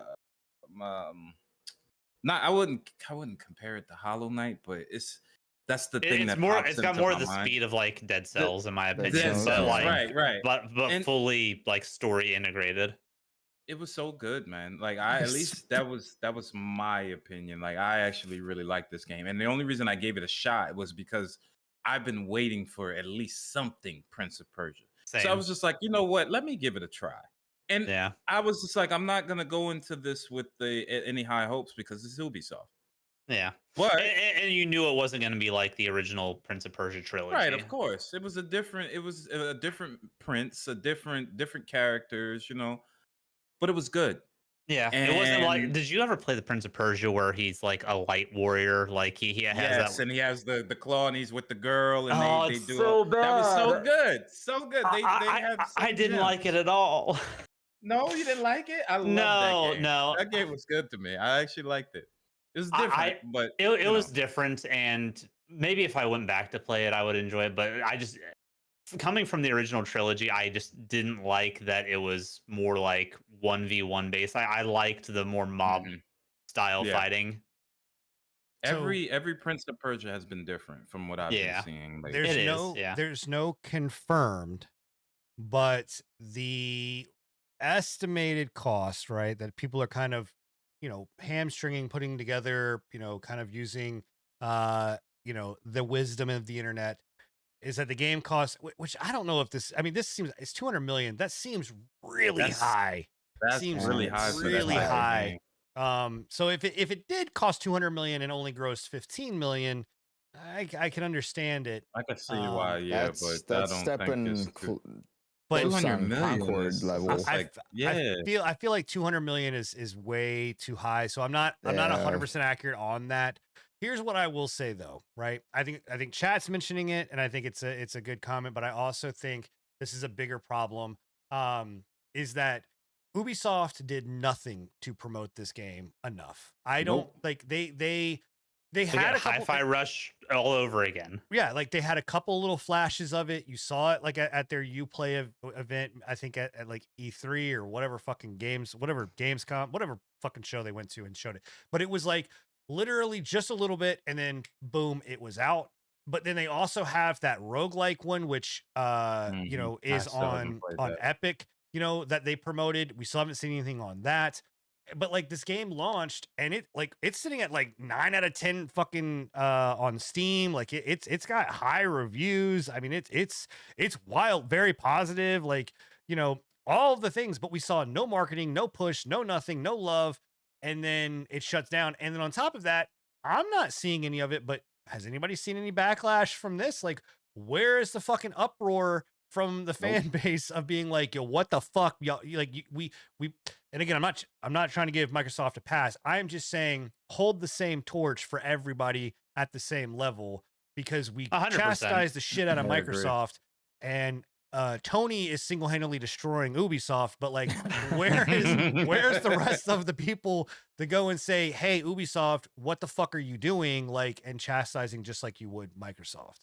I think the only reason that people aren't more up in arms about this is because there's so much more to shit on Ubisoft about. This is just a small drop in the shit on Ubisoft bucket, but it does deserve to at least be getting acknowledged more so than, just we're the only ones that I've seen cover it to any kind of depth. So you want to know what's crazy? Ubisoft is hiring right now.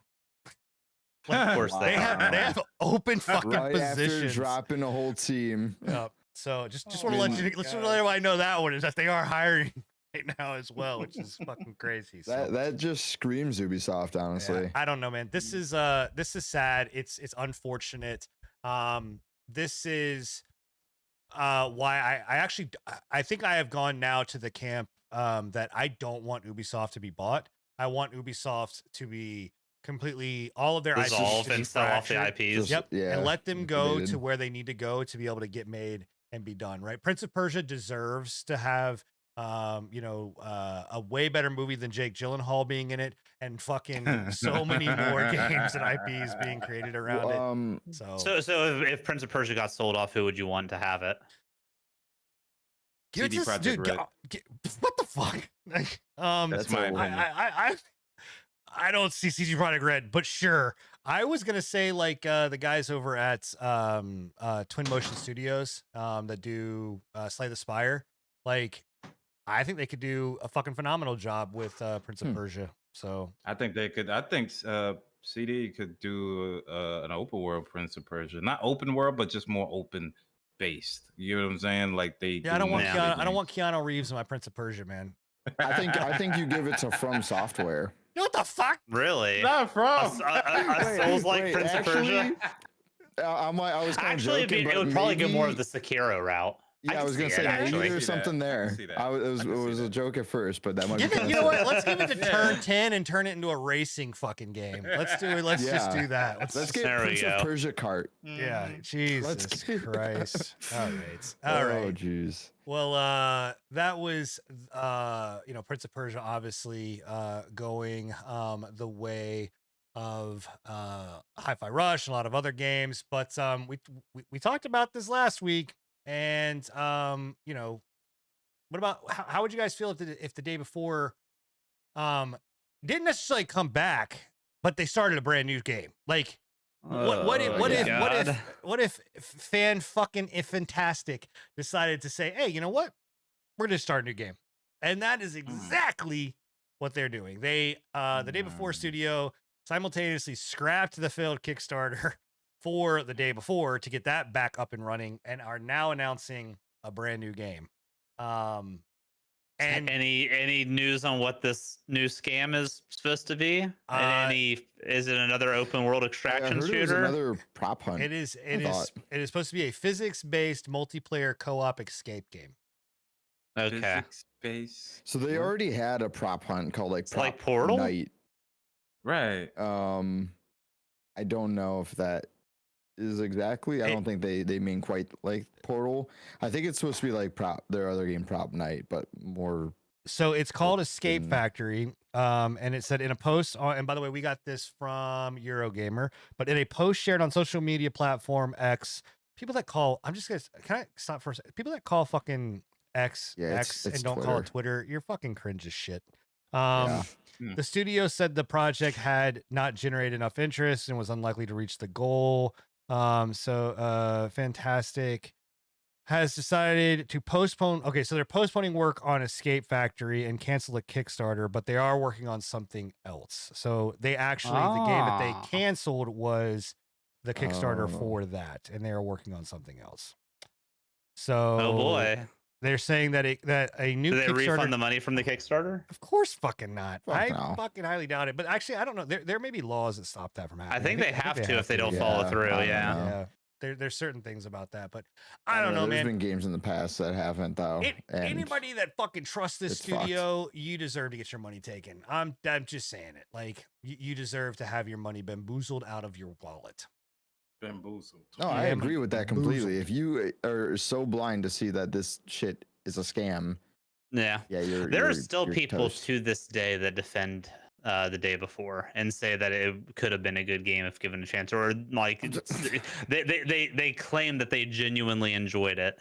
Well, people are bots. Yeah, and just to address the chat, which Enigma, if you're gonna be on the show, be on the fucking show. Stop typing. Go to bed. Go rest. But we just get him on as like Stephen Hawking or some shit. The Kickstarter. So they did, but they had a Kickstarter for Escape Factory phony game of the year, and then they canceled Escape Factory phony game of the year Kickstarter, and then are talking about doing a Kickstarter for another game. I think that's right. I think that's what I saw too. Yeah. I mean, I read that directly from the document. So, well, what do you guys feel about review bombing? You like it? You hate it? I think it has its place. You think it has its place, huh? Yeah, I think it has its place. I think there's good to come out of it. It just depends on how it's focused, who it's focused at. Okay, well, what do you think about the FTC coming in and possibly making a policy or ruling saying that it's against rules? You can't do that. That's a no-no. How are they gonna stop it? They're gonna make you. They send somebody to your house. They install the day before. That's the only game that you can play. Oh, jeez, That's how they enforce it. I will never review bomb ever again. I swear. I guarantee that would fix it. That would fix it in a heartbeat. Yeah, this report comes to us from DualShockers, but as per the FTC chair, the change aims to ban fake online reviews and testimonials. With 6 final rules, the commission hopes will make users available. Oh my God, I can't speak. Make users able to make more informed decisions per the feedback. I don't know. I mean, I get it, but part of this also, I don't know, man. Like, it's like we've seen Review Bomb being used in a positive feature. Look at how they did it with Helldivers. Like, there's other ways that people can review bombing. The more notable review bombs that like we've seen recent is truly because of the passion of gamers just wanting the developers to do better and just not be scum. So what the rules are is that one is saying that the most important ruling, or the first and most important ruling for game coverings, is that fake or false consumer reviews, consumer testimonials, and celebrity testimonials are now deemed basically not allowed. Which I agree with that, right? Buying AI faked, buying faked reviews should not be allowed. The second ruling says buying reviews basically is going to be not allowed or prohibited. Wait, we're talking about buying reviews, like developers buying reviews. You can purchase reviews, yeah. No, yeah. So, but that's fine to get rid of because that's not the consumers. That's not like the gamers who are reviewing. That's developers buying like fake reviews. That's fine to get to like ban and outlaw.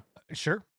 Insider reviews and consumer testimonials are also on the hook unless the person posting the review discloses their relationship with the product. A lot of these seem like kind of shots at Ubisoft. I'm just saying. Conglomerates that own both media and game development companies are also in this. Company controlled review websites. So if the company that owns the site also that where you're getting reviews and also controls made the game, reviews, also fine to get rid of.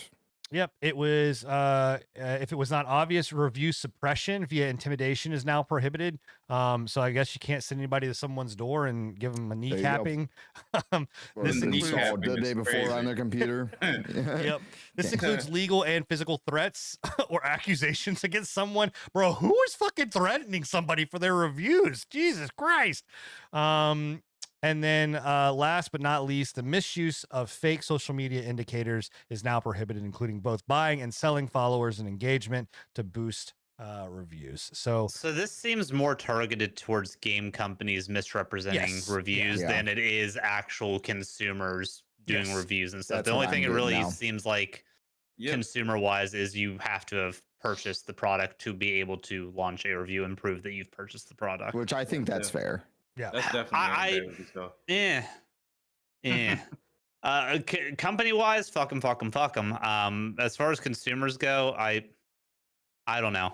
I like the freedom of speech aspect of being able to cast your vote one way or another. Not necessarily when it comes to like console wars and stuff, but like we had with the Helldivers situation and stuff like that. I mean, I thought you always had to like buy the game on Steam though before making a Steam review. Reviews is one thing, but I'm just using that as an example because that's been a lot of cases where review bombs have been prevalent. Well, I mean, not necessarily. I mean, Metacritic is you can go in there and write reviews there. I mean, there's a lot of other places that you can go and write reviews. Yeah, but just recent, like with the Helldivers and like the Apex, like I'm just using the big examples right now. There are other ways to review. I mean, so. In that case, I don't know how they're gonna really make sure you've bought the game when it's off site. My thought here is that reviewing is like the jungle, right? And it kind of I kind of believe I understand this. Like I do think that stopping people from buying reviews, stopping people from doing some of the things that like Ubisoft has done in the past and some of these other companies have done in the past where they're toting they're walking a very thin line, right? Like being like, hey, we're going to take you out to dinner. We're going to feed you. We're going to get you drunk as shit. We're going to, put you in a beautiful hotel, take you out to a review event. And then you're going to review our game. You like the game, right? Because if not, you're not going to get any of this, like lording that partner status over like Tony's head. Despicable, right? They promised me Disney World, to be clear. So, but I do agree with that, but like I also agree that like Bill's kind of saying, the freedom of speech, the raw, nature of the jungle of reviewing is that, I mean, yes, you can go and look at Steam reviews, and if you're a competent enough person, you can read through all of like the 50 ones that make a penis out of like eyes, right? Yeah. And negatively rate the game. And then you can also look and like say, hey, like this person's only played 0.25 hours. So I really want to trust this review, and I get that a lot of people are probably not like me or like us, where we actually do go and read the reviews, even if it says mostly I negative, think, yeah, I think that's a big aspect of it is people need to actually, if you're going to look into this kind of stuff, you need to do proper research instead of just seeing the number and calling it a day there. Like there's a lot of internet literacy that comes with analyzing reviews and getting an opinion off of it. So what if they were to, if Steam were to go, hey, we're not going to show you the name, like, because right out of the gate, you can hover over something. It's going to tell you what the review is. Like, it's going to tell you mostly positive, negative, whatever, all that kind of stuff. What if they took that away and slammed that shit at the bottom with the rest of the reviews that somebody has to, click on, or you even have to click a button and say, hey, I want to view reviews? Because to me, I think one of the big things is like right now, no more room in hell 2. Again, I'm not saying it shouldn't be mostly negative and what isn't deserving getting hit, but like if someone goes and looks at it and they just go based off that, they're gonna immediately turn away and go, no, I'm not even gonna fucking look at it. And maybe it's something that they actually would like and would spend money on, and understanding like there are issues, but I'm you're setting that up to be like, oh, I'm not gonna go look at it because I don't want to see it. Like it's shit. You know what I mean? And in reality, it might not be shit. I don't think it's any different than necessarily like all these content creators toting games one way or the other. I think that's more damaging to people's opinions on games than what the mostly positive, mostly negative, that kind of thing. At least that is like a conglomeration of multiple opinions instead of one entitled asshole's opinion.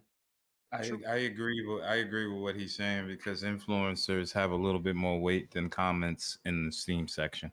Because I have seen games be really like to get sucker punched in the reviews, and a streamer who has some clout will come along and say the game is actually good when it's not, and people will go out and buy it. So it really depends on. I get it is a slippery slope, like Enigma said, because you don't really have a way of differentiating between a fake review and a real review.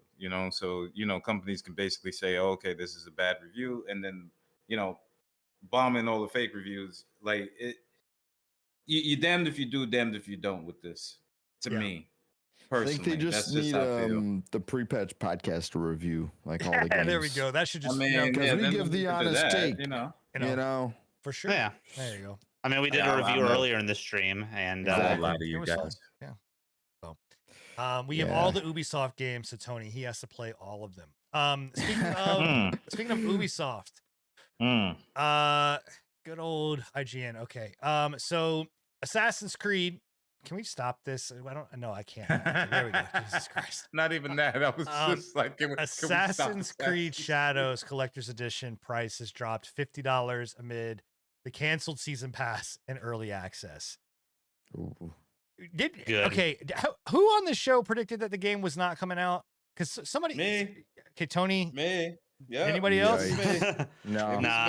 I it'll come out. I think it'll be delayed one more time though. I don't think it's coming out, Bills. I think they cook. You think they're gonna? I think they could. Well, here's my thing. So the collector's edition is now from $279. You heard me. You heard me fucking right. No, sorry. $279. Wow. To $229. Right. So I think it's a race now to whether or not Ubisoft gets bought out or just closes or this game comes out. Hold on a second. You said what do you get? Okay, so so Assassin's Creed Collector's Edition came with a steel box or whatever else, steel case box. Hell yeah. A coin, a physical like standing, kind of like one of these that you're seeing back here, which looks dope, looks cool. Okay. It has a map. It's got some kind of coin. It's got some other art book. It's got some wall scrolls. It's got lithographs, and then it came with a bonus quest, fuckers. And then Of course it did. Five. What is this? Five skill points, 5 extra skill points, and a red dragon photo filter. And then great 3-day early access, which they took away, and then season pass, which they took away. So what was in the season pass?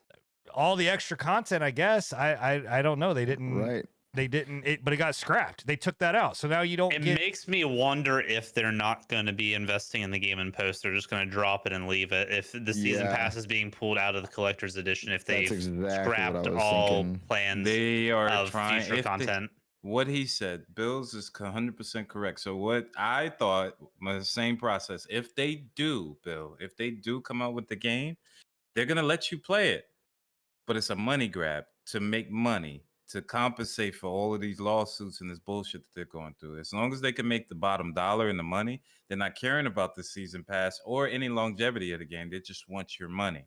That's it. But I don't think the game is going to drop. That's just my personal opinion. Enigma's got a point here that could work. That's a spicy take, Enigma. He's saying that basically they're going to scrap the season pass and make another game out of it. I could see him doing that. I could see him doing that. I don't think Ubisoft can survive long enough to do that. I mean, I don't think so either. I think this scrap the scrap the whole company. Just go ahead and scrap the company. Give out the IPs to the deserving other companies and just call it a day. The audacity to still sell this game at $230 fucking dollars is insane. That is insane. I'm a slut for a steelbook though, but not for $230. $230, Bill. $230, bro. Wow. I've never had a steelbook. What is a steelbook? I'm sorry. It's literally a steelbook. Like it's a fucking game case. Look, Bill's about to go grab one. It's a game case that is steel. It's just a steel fucking game case. Really, we have pissed Bill off so much, bro. Bill's just gone. So I don't know, man. It's wild to me that they're willing to sell this at that price point. It's wild to me that they are. I don't know. Like, there's no shot. Holy shit, Bill. Holy fuck, man. A game offers us. Oh, he can't even hear me, dude. What the fuck, Bill? Oh my gosh. Jesus These are steelbooks. Oh my. Are those all game steelbooks? They're all game steelbooks. Jesus Christ. Oh, I even have the extremely rare and appreciated fucking Forspoken steelbook. Ooh. Oh, now do you have Concord steelbook?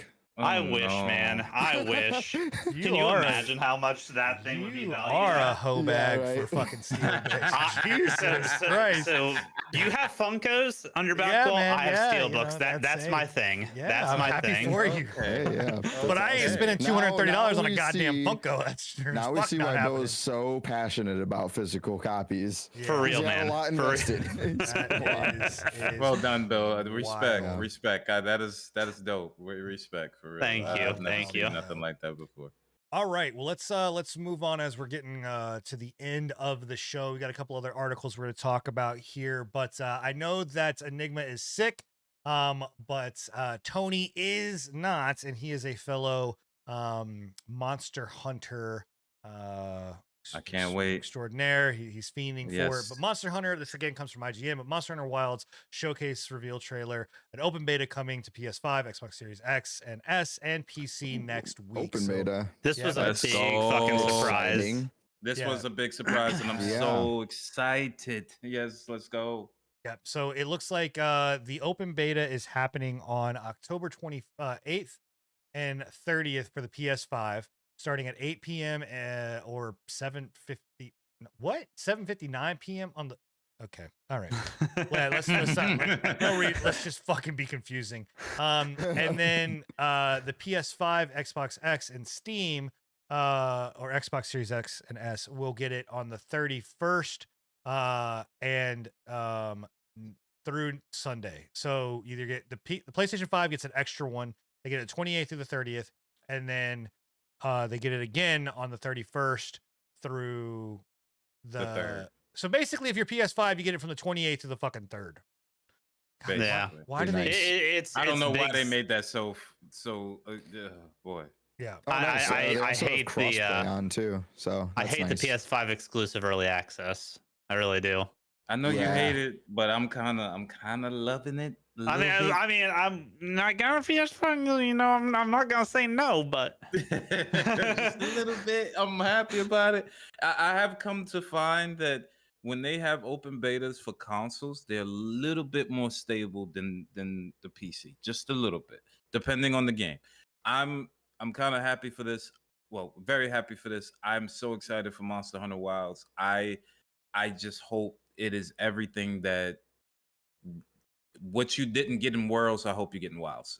That's it. I'm just really hoping that this is good. This is going to be exciting For play. everybody that is wanting to know what is going to be in the open beta is going to have the full character creator. It is going to well, I just scrolled up and lost what it's all going to have. Hold on one second. It's going to have the full character creator. You're also going to be that will transfer into the full game. You're also going to be able to face one of the characters, the fearsome dog. I'm going to butcher this fucking name. It is the fearsome Doshaguma. It's not douche. Doshaguma. It might be douche. And then also, if you participate in the beta, you also get the stuffed Failing Teddy for the full game. That arrives on February 28th. And I'm begging and I'm hoping that Teddy is not like the negligee, right? It's some fucking doll, right? It's not you're not walking around in lingerie. I think they show it there in the little picture. I think it's a little charm. It looks like. Okay, it's a charm. All right, cool. Because Teddy is a term for a woman of the night's lingerie. Yeah. For anybody that is not sophisticated. So I'm not. I'm a peasant. I thought that was Jesus. like I'm picturing like Teddy Roosevelt now. Like is he around in some lingerie or something? What's going on? I'm so uncultured. Jesus, Okay. Wait. Go to your wife. Go to your wife or significant other. And ask and just be like. I mean, you do what you want, but I'm just saying you can be like, hey, can I get it? You ever bought a teddy, or you ever thought about buying a teddy? And I guarantee that they will know what it is. They at least I would assume that they would. Thank you for the homework, Sin. Yeah, appreciate that. I'm just trying to get everybody laid. That's my mission here. All right, let's move on to not getting everybody laid and actually pissing everybody off. We got a lot of IGN news, but Call of Duty Black Ops 6 literally is out right now, but you guys are more dedicated because you're listening to this show, and I appreciate this. But when you didn't think they could get any fucking more of a shill and you couldn't go any fucking lower, they decided to pull this shit out of their hat. But Call of Duty Black Ops 6 has a built-in support for a third-party audio tool that charges $20 for improved sound. So we know the sound is shit. We don't want to fix the fucking sound, but you can pay $20 and possibly fix the sound. Yep. Imagine. That's some crazy shit. That is one of the most craziest money grabbing. Yeah. I have imagined saying, hey, listen, we know that, the sound in our game is fucked up, but hey, pay $20 and it can improve for you. That's pay to win. The thing is, it's not Activision's tool, right? Nope. This is third party. It embodies immerse spatial audio technology, which let me tell you how much. And Microsoft doesn't get a dime from that, correct? Nope. Well, okay, hold on. I don't know. I don't know how much, what deal they cut or whatever else, but the $20 gives you improved sound for 5 years. 5 years. 5 years. That's what it says. Call of Duty Black Ops has built-in support for better audio tech that costs $20 for 5 years. So what you're saying is the audio is going to be shipped for the next 5 Call of Duties. Yes. Wow, dude, that is crazy. But here's the thing, right? I'm so glad that fucking Activision got bought. as gamers though, there's gonna be, especially the hardcore players, they're gonna purchase this because They why? shouldn't have to. But they're going to. They're Bill, going because of to, the but they simple shouldn't fact have they want to to. Because it's have gonna the give them edge the over other competitive people. edge. Yep, That's it. yep, They want to yep. have the edge over other people. They want to hear footsteps. This is I'm just gonna- crowdsourcing their I- fucking Bro, issues. They're this is crowdsourcing fixing their wild. game. I was hoping that when Microsoft wild. bought Activision, they would, I don't know, improve game quality. So we Mhm. went Wild concept. we went we from went backwards. kickstarting games to now just being like, hey, we're going to sell you a full-fledged game, but if you This is as you know bad what? as If you want gun Bethesda telling sound, modders to fix the game for them. if you want your game to have like sound, you got to pay an extra $10. Like we're going to remove sound from your game. You're not even going to be able to hear. Like the only audio you're going to get out of Call of Duty is your gun going pew pew pew pew pew pew pew pew pew pew pew pew pew. Exactly like that. Little Exactly. sound bites. That of is it. him That's going it. pew. That's it. That's it. I was paid to do I'm that. so glad. I'm so happy that everybody thus far has enjoyed the pre-patch podcast. But from this point forward, if you want to hear any more, you're gonna have to You have pay to pay. us. Yeah. You gotta pay us $20. like maybe $20 for, Yeah. Yeah. and it only lasts for a month. Otherwise, I'm Yeah. going to talk like Subscription this the entire show. But if you pay me $20, I'll stop talking like this. Please pay us. So yeah, this is wild. What's again crazy about this is that Embody, the studio that's behind this, they have already worked on with games like Final Fantasy 14, Cyberpunk 2077 to integrate its technology into video games. Immersive spatial audio works with headphones or earbuds, and what it's said to do is that it greatly improves the player's spatial audio experience by basically scanning your head. So you're going to scan your head, scan your ear. It's going to build an audio profile that is built around like the nooks and crannies and shit and crud in your ear. How does that? So it's the fuck do same they shit get that in there? the earbuds do, like Apple, like AirPods. Yeah, do. I mean, kind of, yes, like on there. But look, guys, here's the thing, right? There are already programs out there that do all of this, and they do it for free. If you buy like any Corsair products have like their own audio system that come with their shit. Holy fuck, the fucking TikTok shop like little bullshit $10 fucking in-ears or whatever else do almost the exact same thing. Like this is fucking wild, man. is this just Wild. PC or is this No, console as well? Like this third I'm- party well, the tool, app- can you get it on I'm gonna the console? app assume- runs. I'm gonna Here's the assume here's the it's thing is PC. that so you turn on the feature in the game. It then sends you to it gives you a QR code that you then scan with your phone, pay for the service, use your phone to scan it, and then I think it links into your game onto your Activision account. Okay, I was trying to give them a little bit of sway Jesus. and like grace for this, but it's like they took the effort to actually fully integrate it into the game without actually fixing the problem themselves. Like that's a new level of developer laziness. I don't want anything Activision to be scanning inside my fucking head. I think they're gonna implant some shit in there. That's Yeah. fucking weird. I don't know. Yeah, I- man.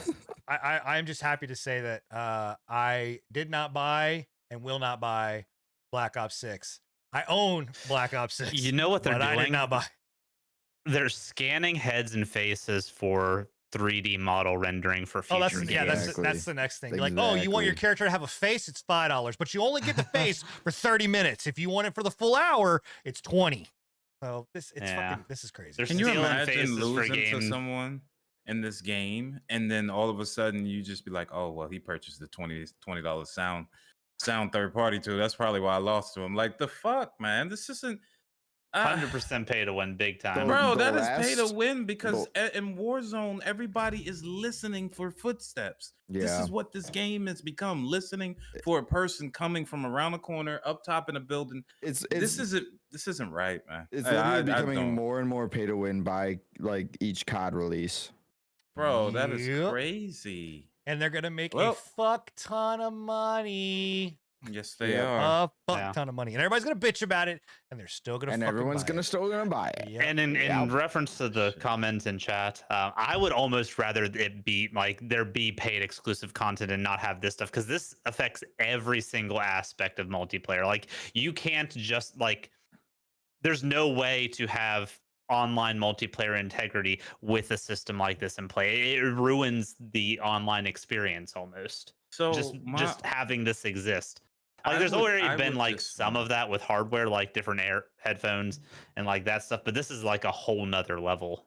I would just want to test it to see what the major difference is. Like I would, if it Tony, was don't me, you fucking this dare! person- Don't you? No. Don't. I'm not gonna do it. No, I'm I not hope gonna there's, do like, it for I science hope a- purposes. I hope a YouTube But- video comes out or something. Yeah, I hope a Somebody's gonna YouTube buy video it, so comes out I'm of sure somebody will do testing it. and showing, hey, this is the clear difference in audio of what you're hearing when this guy runs across the building compared to the $20 improved sound of this guy running across the building. If it's drastic, go fuck yourselves. Yeah, like for real, because that's not cool. I mean, why not even nuttier thing is not even the fuck. Like, I'm gonna give them the benefit of the doubt and just give them a little bit of leeway in this and saying, why wouldn't you not even just be like, hey, you know what? If you buy the big boy edition, you get this for free, which is even more fucked. But I'm just saying, why not? Like, at least if you're gonna bend me over and slam it up my ass, can you at least spit on it first before you do it? Like, give me a Give little the hawk to it, you know what I Like, mean? Give me a little hot on. too. Like, Jesus Christ, man, this is just. The game is this game is no longer for casual players. Like, I'm gonna play it because my brother has like harped on me to play this game. My son is asking me to play it, you know, but we talked about it when Tony was playing it with the beta. Like, we are too old for this. This game is not for us anymore. It's not for us anymore. And this is, I don't know, it is remarkable at how low these companies are now stooping. I've low-key heard that the zombies mode is actually kind of good, though. I don't know. And to answer chat, Enigma, again, I didn't pay a dime for this game, so they're not getting shit out of me. Like, and I can tell you right now, my one viewer, Stevens, ain't gonna fucking go buy Call of Duty, so it's not like I'm influencing anybody to buy this fucking game. So, just saying. All right. Well, that kind of wraps up all of the time that we've got, and we're gonna go through all of the other news that we've got as quick hits. And if this is your first time here, well, fuck, you got 140 other episodes to go listen to. What the fuck are you doing? Don't listen to the last quick hits. Go back and watch the other shows, and then you can know what the quick hits are. But just in case, quick hits are news articles that we either A, don't have time to get to, or B, that there are not articles that we don't want to spend an exorbitant amount of time talking about, but we do think that they're noteworthy for you to know. So one, Ghostface is coming to the World of Hunt Showdown with its Rampage DLC on October 24th. Got a question for you guys on this. Sure. Is Ghostface just like the bee's knees with like the Scream movies coming back into the forefront, or is the internet just like super horny for him? Like, is that why he's getting integrated into all these games? It's a combination of both, and the only reason I say that is Ghostface has come back with the horror movies, but at the same time, Ghostface has been a staple of DBD for so long that he's being pulled into other franchises and genres now. Which gotcha. He's really popular in DBD. So I mean, Scream was like, my son has begged and pleaded to watch Scream, and I'm like, why? It's stupid, and it's really just dumb. And he's like, no, it's a scary movie. I was like, it's not scary, and it's more comical. It's like it's just not good. But I think it just permeates different the genre, like the cultures and like the different generations. It'll just always be a thing. So I love Scream. Really? I'm just gonna say it. I like camp. So if a fun. movie does camp well, it's campy. For sure. If a movie does camp well and is self-aware of the camp, which the Scream movies are, I'm all about it. I prefer monster scary movies. slasher camp, like Scary movie version. Elm Street. Or, I gotcha. Jason. Yeah. Okay. Hi-Res Studios unfortunately is closing down 2 more games as it continues to try to figure out what it's doing with Smite 2. Just saying, hey, I raised my hand on this one. I called this shit. I said Smite 2 was fucking fucked, and guess what? It's fucking fucked. You see, they're doing everything they can to try and save it here. And just to let you know, the games they're shutting down are Realm Royale, which was obviously their battle royale of their. That one's been out for a while. It kind of deserves to take the old dirt nap. Yeah, released early access 2018, so has been out for quite some time now. And Divine Knockout, which we played just very briefly. I remember that game just dropped. Yeah, DKO's that's a loss right there. 2022, or December 2022, almost 2023. So the game's actually fun as fuck. It's a blast. It was fun. Yeah, but I don't know. I didn't think it drawed me in too much. So Well, Yeah. I mean, I don't think it's supposed to, but in any way, like I said, Smite 2 should have never come out, and or at least in the state that with what it's supposed to be. And shocker, I was right. That game is not what it's supposed to be.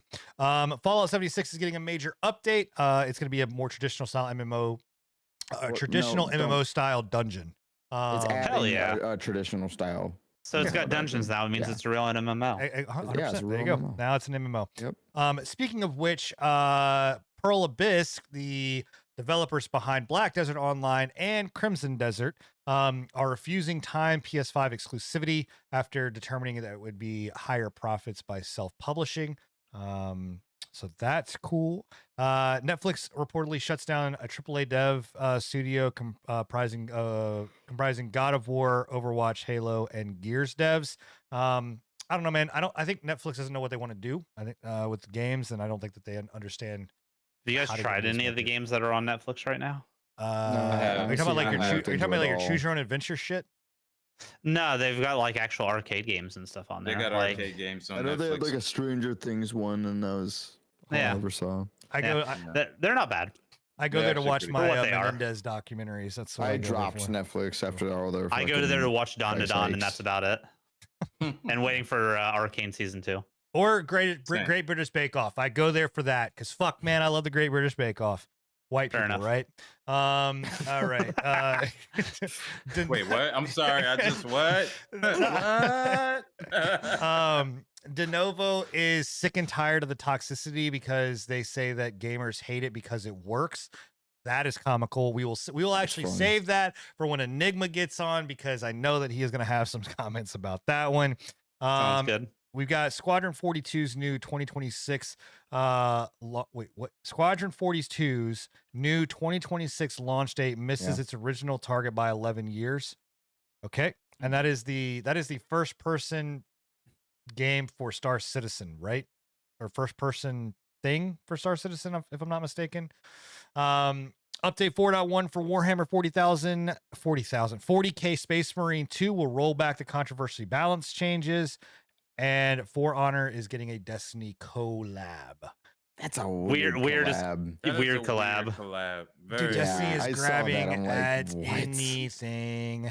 As I soon mean, as those Ubisoft, obviously. companies are both Wait a desperate. minute. Yeah. Wait a minute. Yeah, wait a they're minute. both That's desperate, another man. Ubisoft They're game. clinging Oh to my each other God. like, please help us get higher. Oh my God. Yep. Well, they can Yeah. die together. There's no holding crossover in hands. player base there, I don't think. Like there's Fuck no, there's no zero. crossover. There's none. Nobody Yeah. that's No. playing Destiny is playing For Honor. And the 4 people that play For Honor are not playing Destiny. The Seriously. 4 people is disrespectful, my boy. Dude, that game- I already know I'm gonna get hate. I know I'm gonna get hate in the comments. It's fine. No, I'm with you, your man. throat. I've never been a fan of that game. I That's think that funny. game was shocked, man. It was boring. Anyway, well, there you go. That is episode 141 in the books. I am going to hop off here and immediately go play Black Ops 6 for a little bit. And you can all hate me for it, but it is what it is. So you went from having a good night to having just giving yourself a And I'm gonna shitty pay the night. $20 for the audio. I'm gonna scan my ear hole, and it's gonna be amazing. Scan all the orifices, bud. And Yeah. then next cast, he's gonna be praising Black Ops 6 because they implanted fucking shit in his head. nanites into my head. Yeah. Oh, You know that yeah. one you know thing.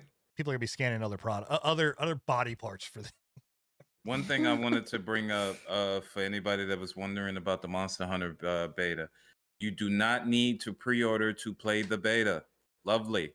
Nice. Nice. Oh, that's good. Complete. That is open really beta. good. We love that. Nice.